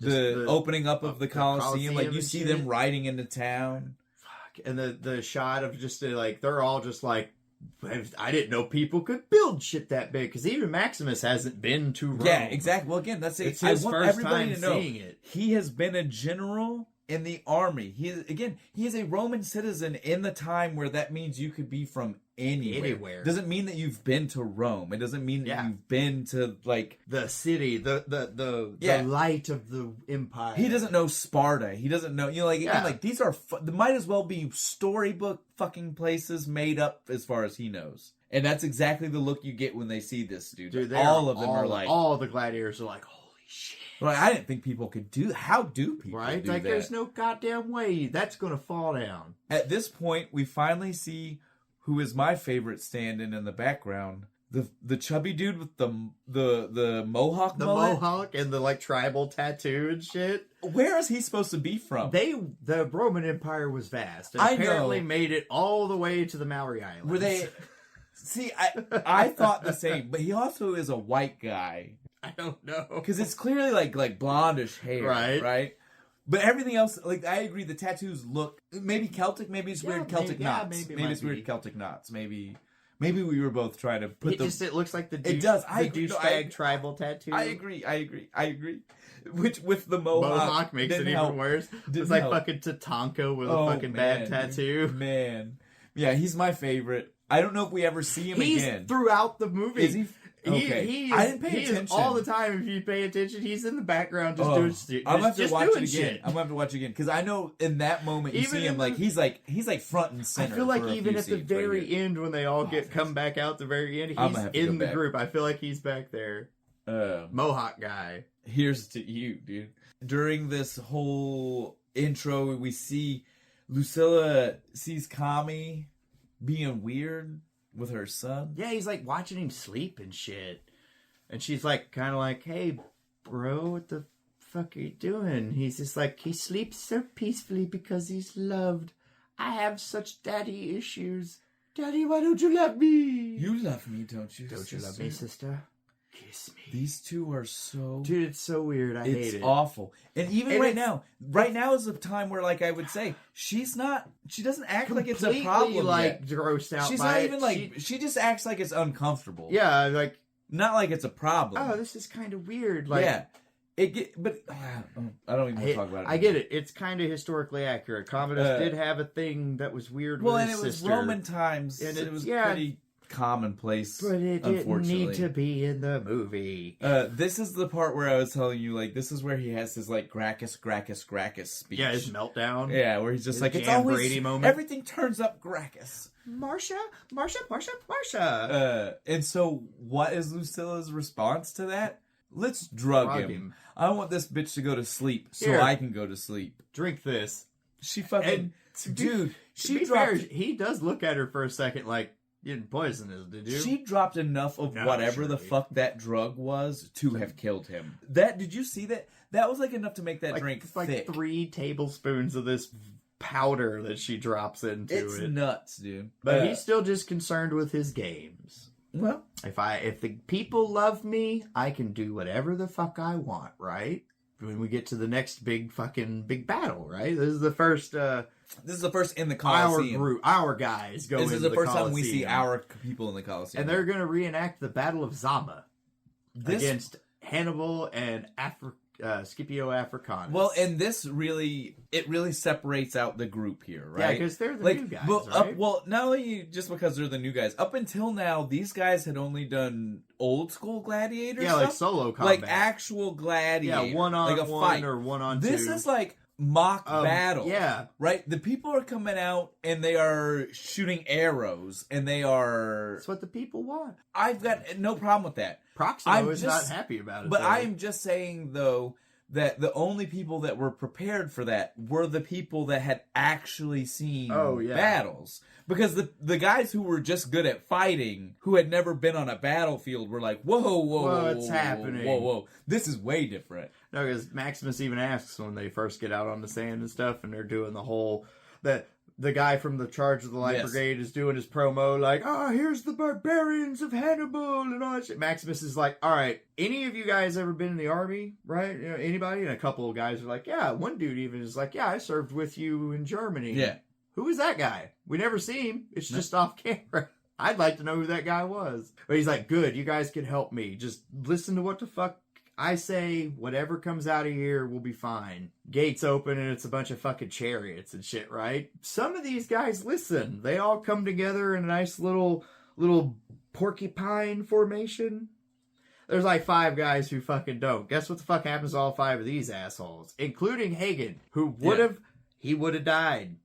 He took an arrow in the fucking knee, Skyrim style, and then would have fucking got cut in half by that goddamn chariot if Maximus hadn't have fucking tackled him. We forgot to mention something super important. Oh shit, did we? We forgot to mention that he finally remembered he should wear a mask. Oh yeah, he does. He goes and puts on the... Because he talked to Lucius and he was like, oh, you're that Lucius. Well, dude, I mean, it's literally like... Yeah, it's 2 seconds. He talks to Lucius. Well, and it just happened too. Like, we're not talking, like, it's right before the battle. Yeah, I mean, he literally was like brain dead to the fact that he was in the heart of Rome, where the new Caesar is, who he knows is the guy who tried to have him killed, right? And never thought I should cover my face up until he saw the kid. He was like, "Oh shit! I know your mom. Lucius? Fuck, I know your mom. Fuck." He like ducks into a corner and shit. By no means am I blaming you for not remembering. The movie didn't remember. It's literally like they forgot and had to write a quick script line in real quick, like, "Oh shit! So this is why. This is why we have the cool helmet, right?"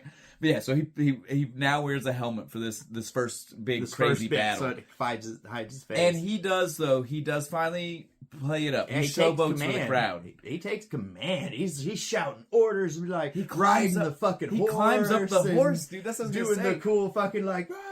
He's on the horse with the goddamn fucking sword, and he's like, yeah, that's fucking good. Crowd loves him. They kill all the chariot people. Oh, they wreck brutalize. It is awesome. And the whole fight. Did you notice Kami was so mad? Yeah, he did not want the common people to be the winners. Yeah. He did. He even not looks at want after he looks at that dude and he's just like, I'm pretty sure.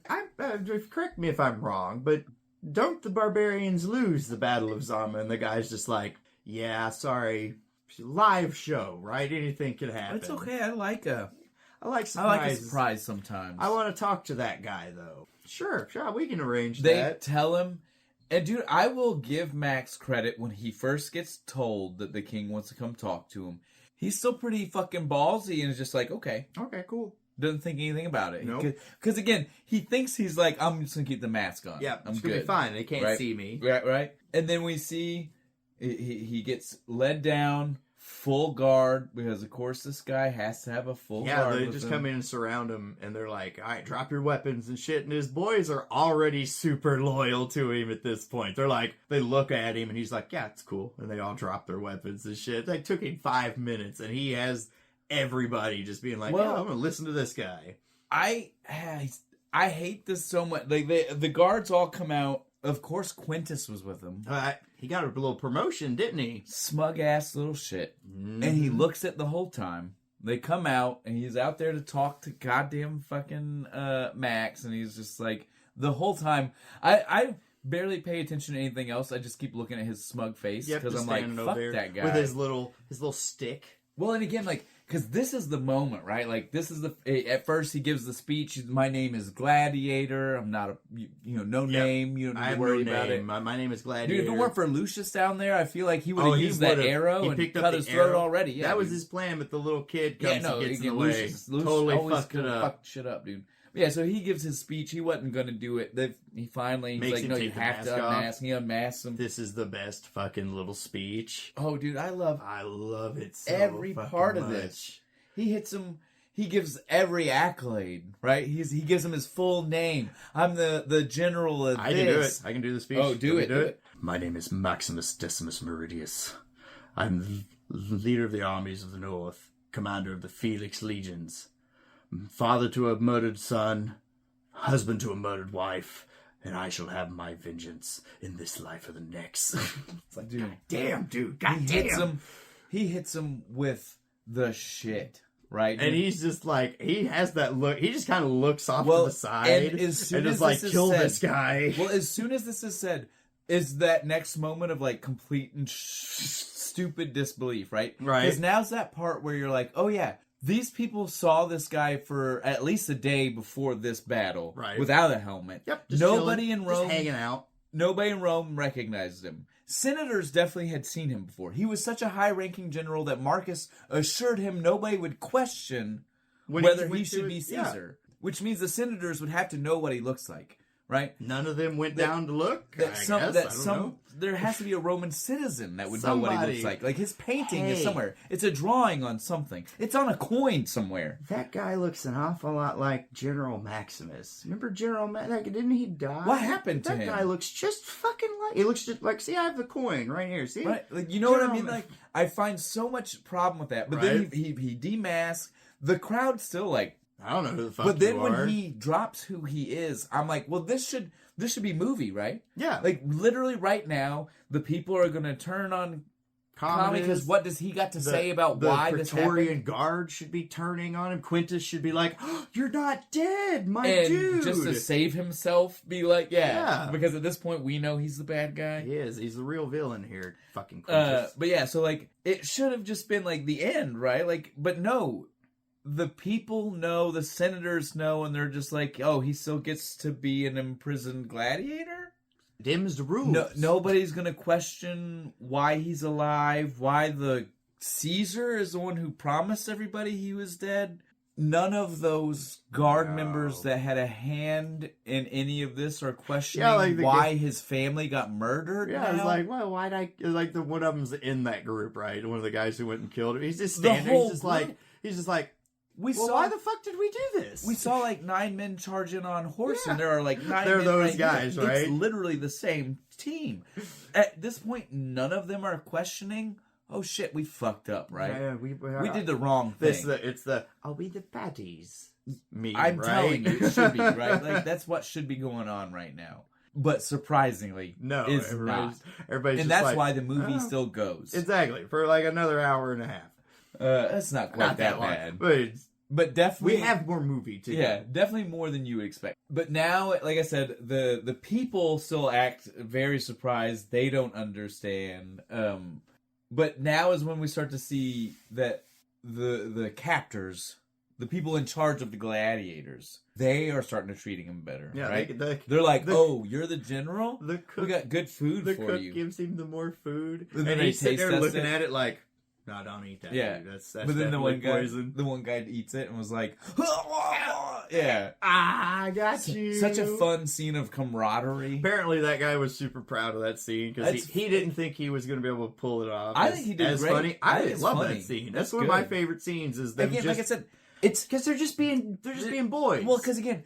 Despite the situation, the whole him and Juba friendship, like it's one of those like, despite the circumstances, they were able to find a good in what's going on. This friendship, I want more of it. Really, this is all we get is this little scene. That's why you got Spartacus. Yeah, there we go. It's about the friendships. It's about all that. It is. That's what I'm saying. Like, you got it. If it wasn't for this movie, man.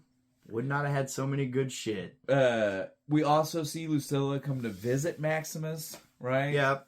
Because she thought he was dead. Yeah, and she's like, "Look, you gotta not do this. You should just do this." And she basically tries to lecture him on how he should behave, and he is just like, "Bitch, have you forgotten your brother killed my family? Right? Wanted to kill me." And regardless of what you want to say right now and who we used to be to each other, it's not the spot. You're still the person who is backing and helping your brother. Yeah, he thought you probably don't need to talk to me. She was there to kill him when he first got there. He's like, I knew your brother would send assassins. Like, you don't need to talk to me right now. right? But no, she actually wants to kind of have him talk to some senators. Yeah, no, she is on the good side, but I can understand why he does not believe that. Yeah, I mean, he had no reason to. The last time he encountered her was still not that great. Yeah. You know, like there's plenty. The brother is not great. This is also maybe a good time to mention that we didn't talk about earlier. They constantly reference the fact that they've all known each other since childhood. Yeah, they were all kids together. Despite the fact that he is a Spaniard. Hostage? From an important noble Spanish family? No, because he lives in the family. I mean, he's got the estate out there. That's where they burned his house down. I have nothing. You get what I mean? Like, I got nothing. I'm not trying to poke holes in your favorite movie. I'm just saying, it's weird. How did they grow up together? Just for fun. Because the script told me to. I mean, I know. But I'm just saying, like, it's so weird. It's one of the weirdest choices. Yeah, like, because we don't need like, why are they have They could have done this without mentioning like, friendship as kids. They're all like in their 30s, could have been 10 years ago when they're like 20. Like, well, they all, when he was new in the army, went to Rome. I don't think he never went to Rome. I don't think we ever even need to mention that they knew each other prior. I don't think it adds anything to the story. Doesn't. That's what I'm getting at. Like, it was just a weird choice to say they did. Find a I know. But I think we could have just done the story without it. I want it to make sense. It's to make more sense out of them having the pseudo-love relationship they do at the very end. Used to date or something. But they didn't. That's even the thing. Like, they did, but they didn't. They liked each other, but didn't do it? That's the vibe I got from it. Yeah. She shows up, and he is definitely, though, he is done with her. He's writing her off, because, again... Yeah. If you want your brother dead, have one of your bullshit senators. Yeah, exactly. Like, he's like, look, I don't care that even now I know you're good. Yeah, like you are still connected. I'm a slave. Yeah, right? you're still connected to the dude. That's the reason I'm here. And so he's basically like, look, you do some shit to prove to me that we're on the up and up, right? And then maybe we can talk about it, right? And that's the best we get from him. All right, so now is when we finally get a shot in the crowd and see, for the next games, Cicero has showed up. Randomly. Did you have any problem with this, that he just randomly kind of showed up? I have a problem with the fact that we don't get any mention of him at all for any reason. No. And now he's important. Like, not just that he comes back up, important. But they try to, like, make him important after not being in the movie the whole time. Right. That's, yeah. I don't have a problem with him showing up. The level of importance they try to put on him from this point on.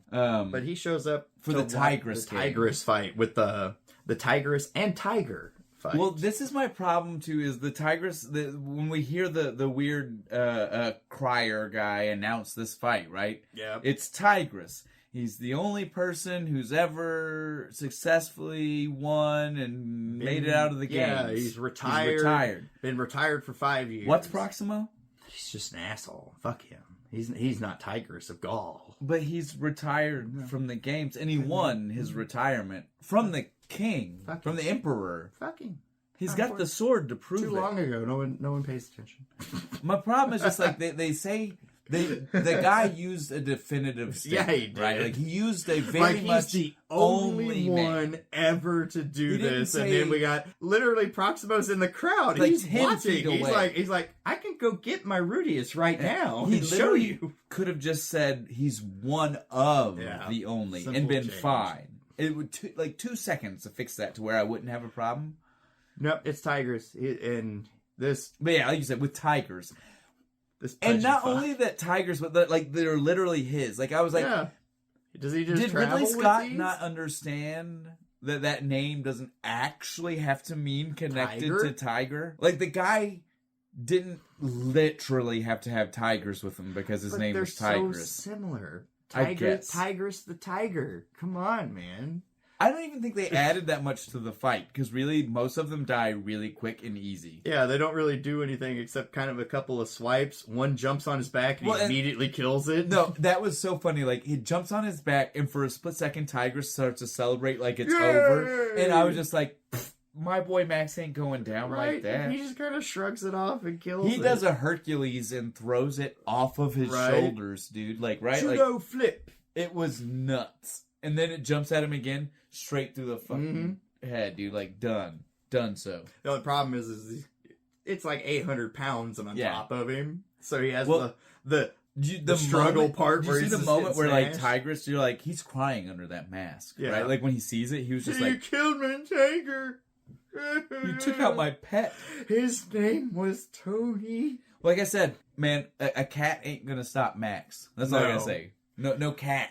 Nope. No cat ain't gonna stop that dude. I don't care how big it is. It's a cat. He fucking smashes him in the fucking nose. Dude, this shield bash was nuts. To a fully armored face, he has like the cool mask. Well, that's even what made it worse, though, because the smashes it into his nose. The mask, so that way the form-fitting metal smashed. It is just pissing blood out of that mask, and then he takes the axe and smashes it through his fucking foot. Right, in one swift move, almost. Right, like it was literally almost at the exact time. Yeah, and you know the fight's done at this point, dude. Like, dude still tries to act like he's gonna do something, and Max is like, nope, stands up, brings a sword, points it down at him. He's like, no, just no, it's done right now. We start to see the point. This is like the crowd. Kill him! No. Thumbs down! Thumbs down! Literally, we see Kami give the thumbs down. Everybody is like, yeah! Maximus throws his sword down. Maximus right there. Throws his sword down. Fuck you, He says, I'm not doing it. You can't make me do it. I ain't doing nothing. Fuck you people. This is insanity right now. But what's great about it is the crowd goes with it. One guy out of the crowd is like, yo, Maximus the Merciful. And then the crowd's like, yeah. Well, and that's the thing too, right? That's exactly what Kami says about this. Kami is like, how do I combat that? Yeah, what do I do against this? Like, they're on his side. Like, I look even more evil if I kill him. They backed him when he decided to be gracious. And not kill this champion of the arena for many years. Like, what do I do? He's so good at this game, right? Right, like, he did the thing they didn't want. And they backed him. Yeah, he's too good at the promo psychology here, you know? And he's not even trying. No, he's that's not. The best it's part. Just like natural. At this point, it is all just. There's no thought. This isn't planned. This is just a man being a man and seeing a clear way to get his revenge. I am not going to. You want me to kill him? You want me to go fuck yourself? I'm not going to do it. Crowd loves it, right? Because who doesn't love a anti-authority guy, right? Just like who doesn't want to tell their boss to go suck a dick, right? And get away with it. That's the even more important part. He got away with doing that. Well, and like this, he comes down to see him again. Yeah, the Emperor comes down here. He's just like, what am I going to do with you? He starts, again, we already said. Taunting the shit out of him. Not even the taunting, dude. Again, that's just what he's doing to him. My problem is just like the last time that he was down in the dirt with his full fucking guard set. Yeah. How do any of the people still back him after hearing the shit that's about to go down, right? Like, he literally starts making fun of the dude's dead wife and child. Like, oh, your son screamed like a girl when he died. And at this point, it's not a secret. Everyone knows this is the story has gone around. Like, this is the war hero of the Germanic battles. Yeah, ever since he took that helmet off in the first one, that story is how all over do those Rome. Guards? And this is finally the time you see it though. You see at least one. Did you notice the one guy in the background? You see his face. He is even kind of like, fuck this. What is going on right now? Why are you talking to him? Did you guys right hear now? what he just said? Right. And rightfully so, because Commodus wants Maximus to attack him because his guards would have no choice. They would honor bound in front of a crowd. Yeah, to kill him. Yes. He's like, oh, he attacked the emperor, regardless of what they think. Because again, like they know how it would look. How to it would crowd. work. It's like, oh, he attacked the emperor. You kind of have to kill him. But Maximus is just like, the time for honoring yourself and kissing your own ass is going to be over real soon. I'm telling you right now, I expected Maximus to flat out tell Kami, you do it. Like, I thought that's what was going to happen. I thought he was going to hand him the sword and be like, come on. You wanted him gone. You killed him. You're the big guy. I remember watching you practice fight back in the day. You remember when you fought like 6 guys all at once? Let's see how well you handle your sword to execute this man. Go ahead. Go ahead, kill him. I think it would have been just as apt to prove a point. Yeah, probably would have. My favorite bit is Maximus just turns around to leave, and the 2 centurions nod to him when he leaves. They're just like, yeah, you good. I love that. I love that every time Max needs to do something to prove a point to Kami, he turns his back to him. It's been since the beginning, since the moment he said he was in charge. Yep. He said, "Yoinks." No, you ain't. I don't think Kiss so. my ass.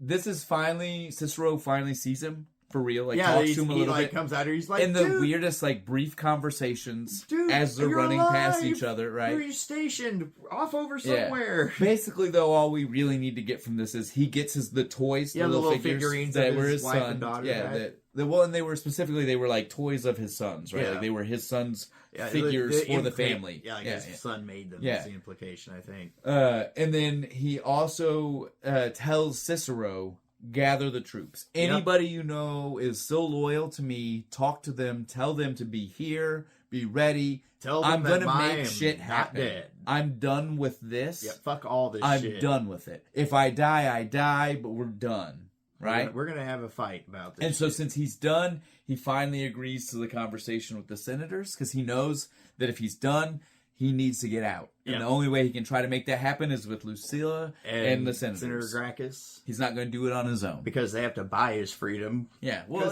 Proximo's still a businessman. Well, again, he has a plan. Yeah. That's the point. Like, a lot of the beginning, like we had said earlier, there was no plan. No, he this just was wanted a to man kill who Commodus. wanted revenge and didn't have... He knew the basics of, I need my freedom, or I need to get in front of him. That's all it was. Now he's got a plan. Now I need to get out of here, get to my army, come back, take the city, kill this fuck, and then give the army. Then I'm out. Then I did. Yeah, I'm done. gone. I'm going to give the army to the Senate. The senator is like, fuck off. Gracchus is like, you're just going to give them to it. You're just going to let us have Rome back. He's like, sure you are. You're after this great victory. But then he explains himself and he's like, well, honestly, I knew that. Yeah. I knew there's no way Marcus would have chose you in the first place unless that's true. That's what it was. But I needed to hear you say it. Yeah, he's right. Like I test. Like we come from Rome and a lot of backstabbing. There's a lot of lying motherfuckers here, man. I had to be sure.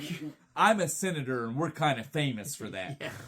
You know how many people I lied to this morning? Well, not even that. Like, I mean, literally, like, you know, Caesar had already been stabbed. Yeah, we stabbed people. The senators have already proven that they don't like the people on top. Hey, they gangster. They handle their business. But yeah, so he's like, I just needed to make sure that we're all on the same page here, right? Yeah. So it's all set. Well, but Lucilla at first, so this is that point. This is that conversation stopper where Lucilla was even like, "Are you sure? You think they're they're his army now? You think they're just gonna do? You think they're just gonna turn on the emperor? Let them see my face, and you'll see what my army will do for me." Right. If you let them see I'm alive, every fucking one of those guys will be willing to die for me. I don't care what goes on with this guy. I don't care what he's asked for, how crazy it is. Even in a moment like that where he's like, I'm going to annihilate people, these people that love and adore me. The reason you're still behind him is because, like, the morality and, like, the justice and, like, he doesn't want to be in charge. He just wants to... Well, and again, there's... end corruption. It's not from malice. Yeah. Right? Like, again, like... At this point, he's just because he knows that this is a man that's going to do more stuff like this. It's going to get worse if I don't stop it now. If I can't let me be the one who had to learn and sacrifice the ultimate sacrifice. I'm not nobody else, though, right? Yeah, how many other children is this guy going to kill? Exactly. It stops with my son. At this point, we see the conversation Kami's having, right, where he's like, we can't do this. We got to do something with his senator, right? Like his secret senator that we've all known all along. But his secret senator. This is the weird speech about the sea serpent that he's like, it just lays there and lets its enemies come and nibble. And the martyr. And that's the only part of the speech that makes it the sea serpent. Yeah, because the senator's like, just kill him. He's like, I can't make him a martyr, which is exactly what would happen. It would not have ended well. It wouldn't have just been the army coming. No, everybody at this point. People of Rome. Because at this point, he's a double hero. He's the champion of the Colosseum and the general of the wars. Yeah, like you can't at this point. No. Yeah, I didn't like the sea serpent speech at all. And the way he says "nibble" bothers me. It's a small thing. Just the way that Joaquin Phoenix said "nibble" just bothers the fuck out of me. Yes, that's all that happens at that scene. And then we get I I guess Lucilla is like, oh shit, we're out of time. Yeah. We got to go right goddamn now, right? Yeah. So she goes off to go tell Gracchus and everybody, like, hey, he's on to us. We got to fucking go. Because it's after the... Is that after the weird sexual... No, that's after Gracchus gets arrested. Yeah, that's after Gracchus gets arrested, which happens right after this. Give me 1 second. I don't think she rushed anything yet. Oh, was that after Gracchus got arrested? Yeah. Okay, I jumped ahead. Yeah, that's fine. But yeah, no. She just wants to... Everything is still going the way it's supposed to right now. Yeah. That's all that's happening. But everything is... They're putting the plan into step. There's spy versus spy shit going on. They're doing everything that they need to. While this is going on, they're worried, like, is Gracchus going to follow through? You know, is he going to be able to keep up with what he says? Is he going to be able to get him out? Can they actually do this? Because he's got to pay for his freedom and all that shit. Yep. Proximo is the one. This is when we find out about Proximo. Proximo at first, remember? Yeah. Like, it's in the dead of night, and he's kind of telling, like I don't know what the fuck. I don't know if I agree with any of this with shit. What you're setting up here. I didn't... because he says a fight promoter. Well, Max is like, I want to get rid of him. We don't. Why would I do that? He makes me rich. Yeah, exactly. Yeah, Proximo's like, I'm an entertainer, man. He's my money bags, right? Like, this is my job. I don't think you understand the worlds we're coming from. He killed the man who gave you freedom, and that was it. That's what got him. He was against it all the way up to that point where Maximus is like, "Yeah, he killed the guy who let you go." And he's like, "Oh, well, fuck that." But the fucked up part, though, is as soon as we hear that, so that's the part where we're like, oh, sweet. Proximo's in. Last piece of the puzzle's locked into place. Then we start to see the weird montages of shit falling apart. Just left and right, right? Like, Gracchus gets arrested. Because apparently Commodus is way better connected than we thought. Than we knew. Because, again, we didn't know any part of this. No, didn't have any idea. It was literally like a shock factor when you see them ride up to Gracchus in the middle of the day. And arrest him, right? It's like, oh, shit. Well, fuck. And so... He does. He gets arrested middle of the day. I like how he gets arrested. He's like feeding his chickens, and they come up to him. He just throws the seeds. Like, well, he told his little servant to run off to make sure people. I don't want to kill any of his servants. Well, he wanted also he was probably like go make sure everybody knows what's going down. Like, get shit moving. And now is when you were thought is when she rushes shit along. Like, she starts to be like, we need to go because after Gracchus dies, Kami comes to visit her, gets really creepy with her. It. The creepiest he's been which is saying something. He's a creepy guy. Yeah, like they makes her like lay down in the bed and he's all touching her and shit. But he passes out. Like, I'm not really... Did he give up or pass out? I don't know either way. The good part of my brain wants to say that like he decided against it because it's weird. I don't know. But then there's part of me that's like he just passed out. But as soon as she she bolts. Gets up and is gone. Like, oh, fuck. And now is when she's massively like, we have to, it doesn't matter when we were going to do things, we got to do things now. We got to go right now. Things got to happen right Maximus now. And Proximo tells him, and shit. Yep, tells him like, look, it's got to be tonight. Gracchus has been arrested. It has to happen. If we don't do it now, I can't make any promises. Yeah, there's nothing we can do. So that's all set, right? We're gonna have he's gonna get out. It's gonna be great, right? Happy ending. The only real sacrifice is Gracchus, right? Please tell me. Please tell me that's what happened. No, please. So while all this is going on, and again, we get the redemption from Lucilla. I know. She even mentions that. She mentions that she needs to atone for her part in all this. She realized that despite her not having an active hand, she is still responsible. Yes. While she's away, helping all this get into fruition and happen, unfortunately, she left poor Lucius to play by himself. And he doesn't know. It's not his fault, but he calls Maximus the savior of Rome. Because that's what Mommy's been saying around the house. Been saying. And Kami hears it. And is like, who the fuck said that? And so then he's... This is the creepiest speech. Lucilla the bumblebee, Lucilla comes home, and she sees the two of them sitting beside each other, and he makes the most outrageous, veiled threats about killing Lucius and her, while having his arm around him. And the kid's face during this is so great. The acting. Kid doesn't know. He's sitting there just like, I know I've fucked up somehow, but I don't. But he doesn't know his life is in danger, happening. Right? Like, you know, like he looks like I know something bad is going on, but I don't know what the fuck. Yeah. And so, if props again, to the kid during this if scene. he understood that his own life was in he was danger just right like now, the wide-eyed expression on the kid's face was just so man. good. It's bad. It's bad. And Things she's are rough. just And so she crying because she knows she's been caught. This is awful for several reasons. It's awful that she has to now rat on the people. It's awful that they get ratted on. It's awful because that she never gets to tell her side. Yeah. And I feel like Max would not blame her if he knew the kid. If he knew. Because again, his soft spot has been Lucius. Kid. That's the whole reason the Emperor lived an hour ago, is because the kid ran out. So again, I feel like if everybody would have got to explain themselves, it wouldn't end. But that's why this is a drama. It ends with that. Like, nobody knows. Everybody just has to think that everybody did them dirty at the end. Right? It's almost Shakespearean. It is. But the truth here is that she was not. She was put in a hard spot. No choice. She was trying to do the best thing she could for her kid. Out my he literally save my kid. He gives the crazy speech, the bee thing, where it's like hinted at, but then we see immediately after that where he's just sitting with her and he just blatantly says it, where he's like, look, if you so much as look at me the way I don't I'm fucking kill like, him. I'm gonna kill him. If you want to kill yourself, I'm gonna kill him. If you don't produce me an heir, which is really fucked up, that's your sister, man. Yes, I'm gonna kill him. I'm gonna kill him. If you don't love me unconditionally, I'm gonna kill him. This was so messed up, dude. And then he's all like, am I not merciful?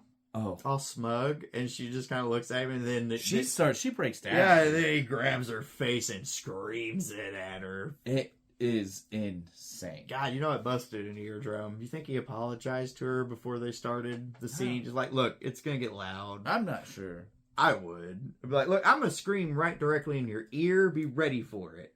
But so from here we see everything breaks down. Like I said, it started before. But the Praetorian Guard they're on the way to the Proximo. Yeah, they're trying to get through the gate. And at first he still hasn't even made his decision. Literally, I feel like he didn't make his decision until on the fly. When he's standing there and hands him the key finally.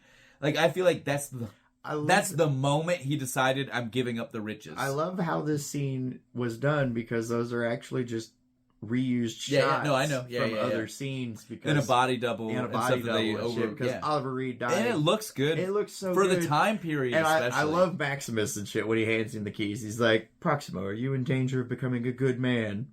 Ha! And then walks off to go. And then he does die like a badass, standing upstairs with his wooden sword, just ready for I was ready for him to go down swinging.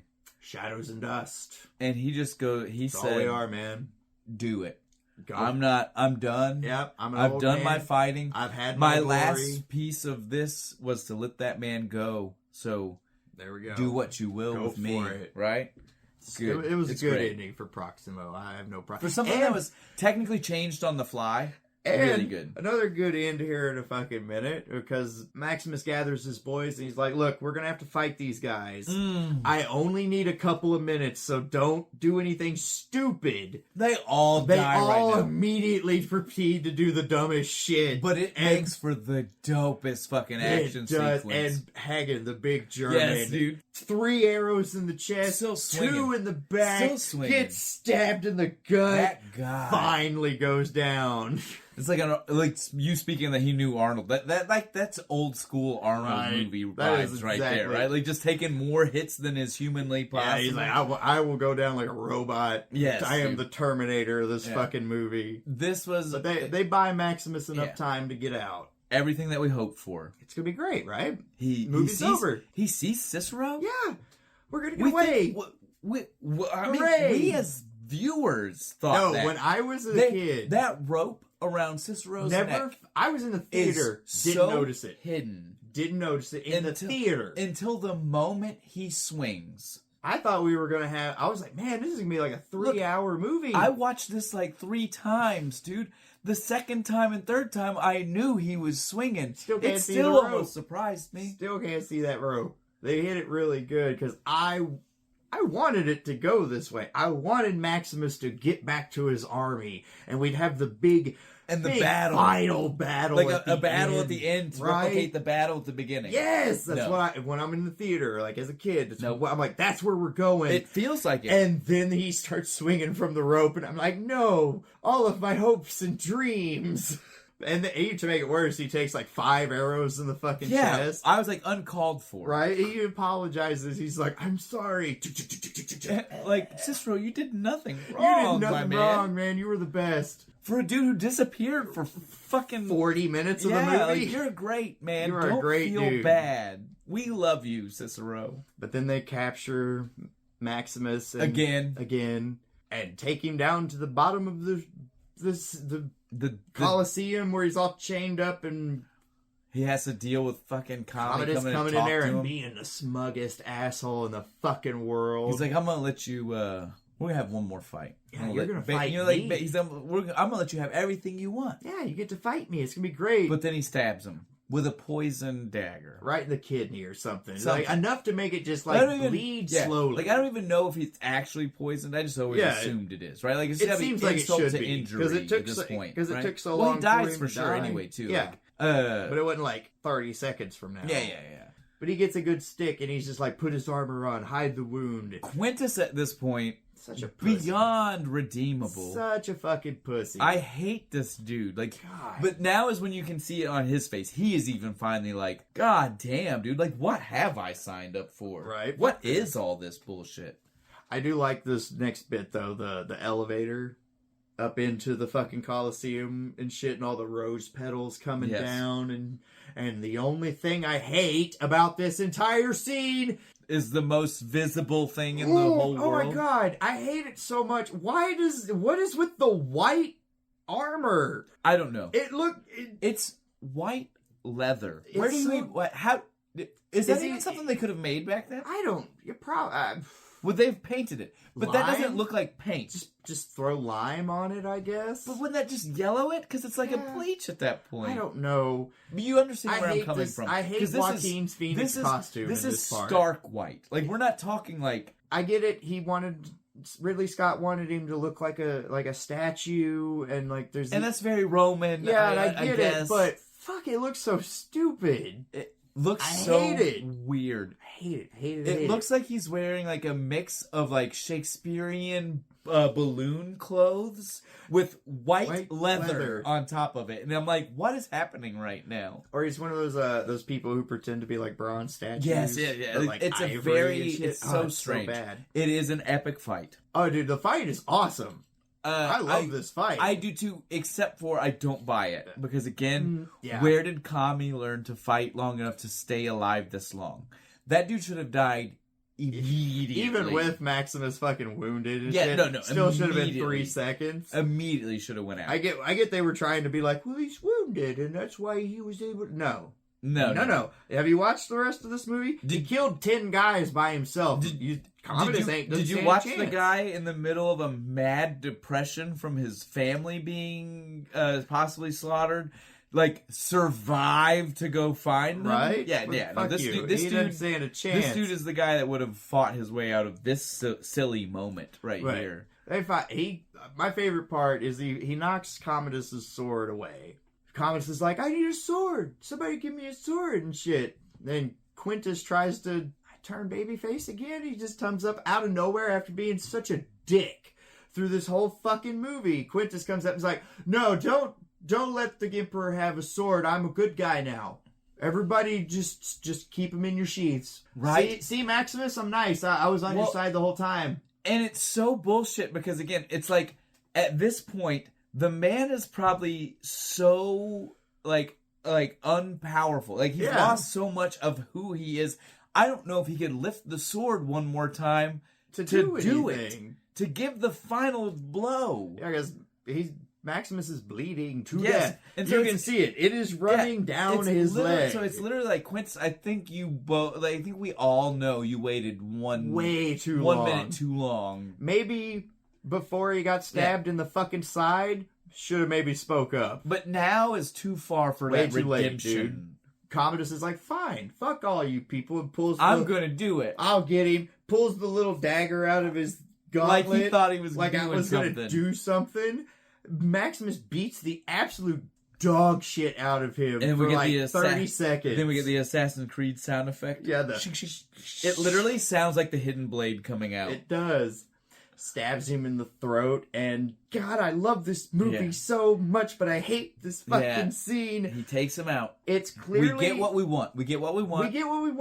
But at a price. It's slightly ruined by the fact that I can tell it's a rubber knife because you see it bend in their hand. Well, it's flat. Yeah. It doesn't look metallic. It looks flat. Yeah, it's weird. I hate the knife. And on top of that, Max just there's almost not even a triumphant moment. It's literally like death. Yeah, right? Max dies, or no, Commodus dies from the knife in the throat, and then Max turns around and is like, hey, let all my boys go. He does at least... Senator Gracchus is reinstated, which is bullshit, because he would have been immediately murdered. He was not alive. Gracchus was dead. He 100%. Was dead. I can't stress this enough. Max is insane. Maybe it's the lack of blood. Maybe he in his fever thought that Gracchus was still alive. Gracchus is dead.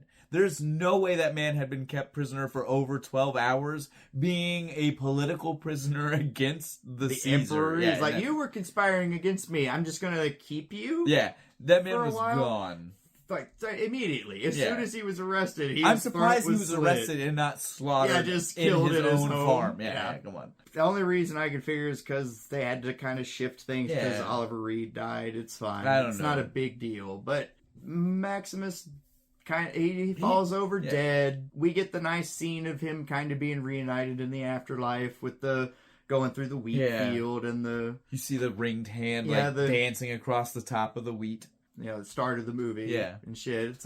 Makes sense now. Yeah, it makes sense. Full circle. It's like, that's what the fuck that was. So did he know he was going to die? I don't know. From the beginning? I don't know if it's that or if it's that we are watching the events after he had died. Right? Like, we're seeing like him. Yeah. I don't know. It's his flashback. But I feel like it's one of those two for sure. Sounds good. But he dies. Lucy gives a fucking great speech. I love it. She's just like, he was a soldier of Rome, god damn it. We'll honor and respect him and live for the glory of what he wanted and all this other shit. It's good. It's a good speech. So then they carry him off. Final scene in the movie is my favorite one. Jubba goes back into the arena, takes the little clay figurines that Maximus has, buries them in the sand, and he's like, I'll see you again, buddy. Because that's what he told him, right? But he talked to everybody. But not yet. I do appreciate that. Over. I do appreciate that, but at the same time, man, those toys for the kids. Can we just bury those for the kid? Can the kid have a decent burial? Can we pretend like that was the kid getting a decent burial, which should not be in the arena? No, Especially if you pay attention, it's in a blood state. I know. I understand. it's Maximus's blood that he's burying. I understand. We were done in the symbology of what we were going for in that moment.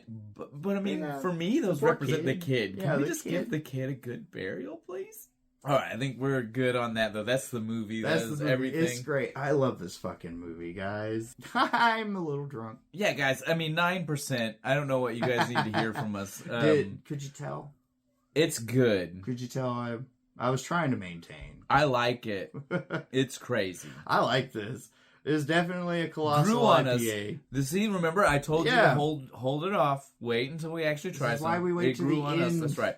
You never know. Final sometimes things just you're like, starts off bad. That first little taste is worth the experience. Yeah, starts off bad, gets good. Like by this point, I can just I don't even notice that its taste is in any way how we just. I don't even remember how we described it in the beginning. I don't either. It needs the grapefruit. Yeah, I don't even know if it needs that now. I feel like it's pretty 9% is enough to fix everything. Just get enough in your system. You'll be okay.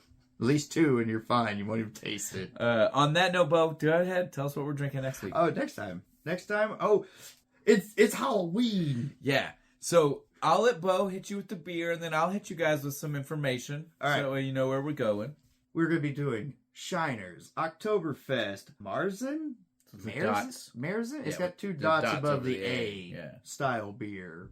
I don't know what that means. So I'll go ahead and take over now since I usually talk about the movie. This time, guys, we're going to do things a little bit different. Just like we did for Christmas last year. If you were fans here and you've been listening since Christmas, sometimes we just don't want to do the work. Sometimes we get lazy. sometimes we just try to find a way to be able to do something fun, right? A fun little something. And damn it, And so last year we still did October. Obviously it's October. We got to do scary movies. Scary movies. It's just what you do. But that's not the point. And so we're still going to do scary movies, but we also just didn't want to do the work because last year we did the work. Last year we found beers to match all, and scary movies are a little bit harder to do. We got lucky with a couple of those. That Nosferatu one. Yeah. So we're going to try to make this year a little bit easier for on us. So like we did and cheated for Christmas, where all we did were Christmas ales. This year we're just going to do Oktoberfest. We're going to find different Oktoberfests every week, and we're just going to. It's each one of us gets a gimme week. So I get a week. I'll pick two. Yeah, and so we'll alternate back and forth. This first week is mine. So I decided we're going to watch Dr. Giggles. I don't know if anybody else out there has ever watched this. Nope. This is a 90s I've never seen it. Horror classic B movie. I don't even know if it's B movie necessarily. Yeah, it's definitely schlock. It's definitely cheesy horror movie. It's definitely like makes no sense. You know what I mean? Like it's the best kind of movie, right? Yes. It's the best. I definitely watched this as a little kid. I was scared. I mean, keep that in mind. As a kid, this was 100% one of those things that scared me. When you're a kid, all these movies scare you. Yeah, but I just want people to know specifically, like when both of my movies that I'm choosing for the month of October are both movies that genuinely scared me as a child for different reasons. So, again, if you guys want to keep up with us, it's Dr. Giggles. Go watch it before the next one comes out. Check it out. Maybe try to get yourself an Oktoberfest. You don't even got to get the Shiner one. Just pick one at random. That's going to be fun with it. The extra fun of October is that you're really just going to get to be laid back with us, right? Exactly. But on that note, I think we are fully finished on this. Yeah, I think we're done, man. All right. To the arena.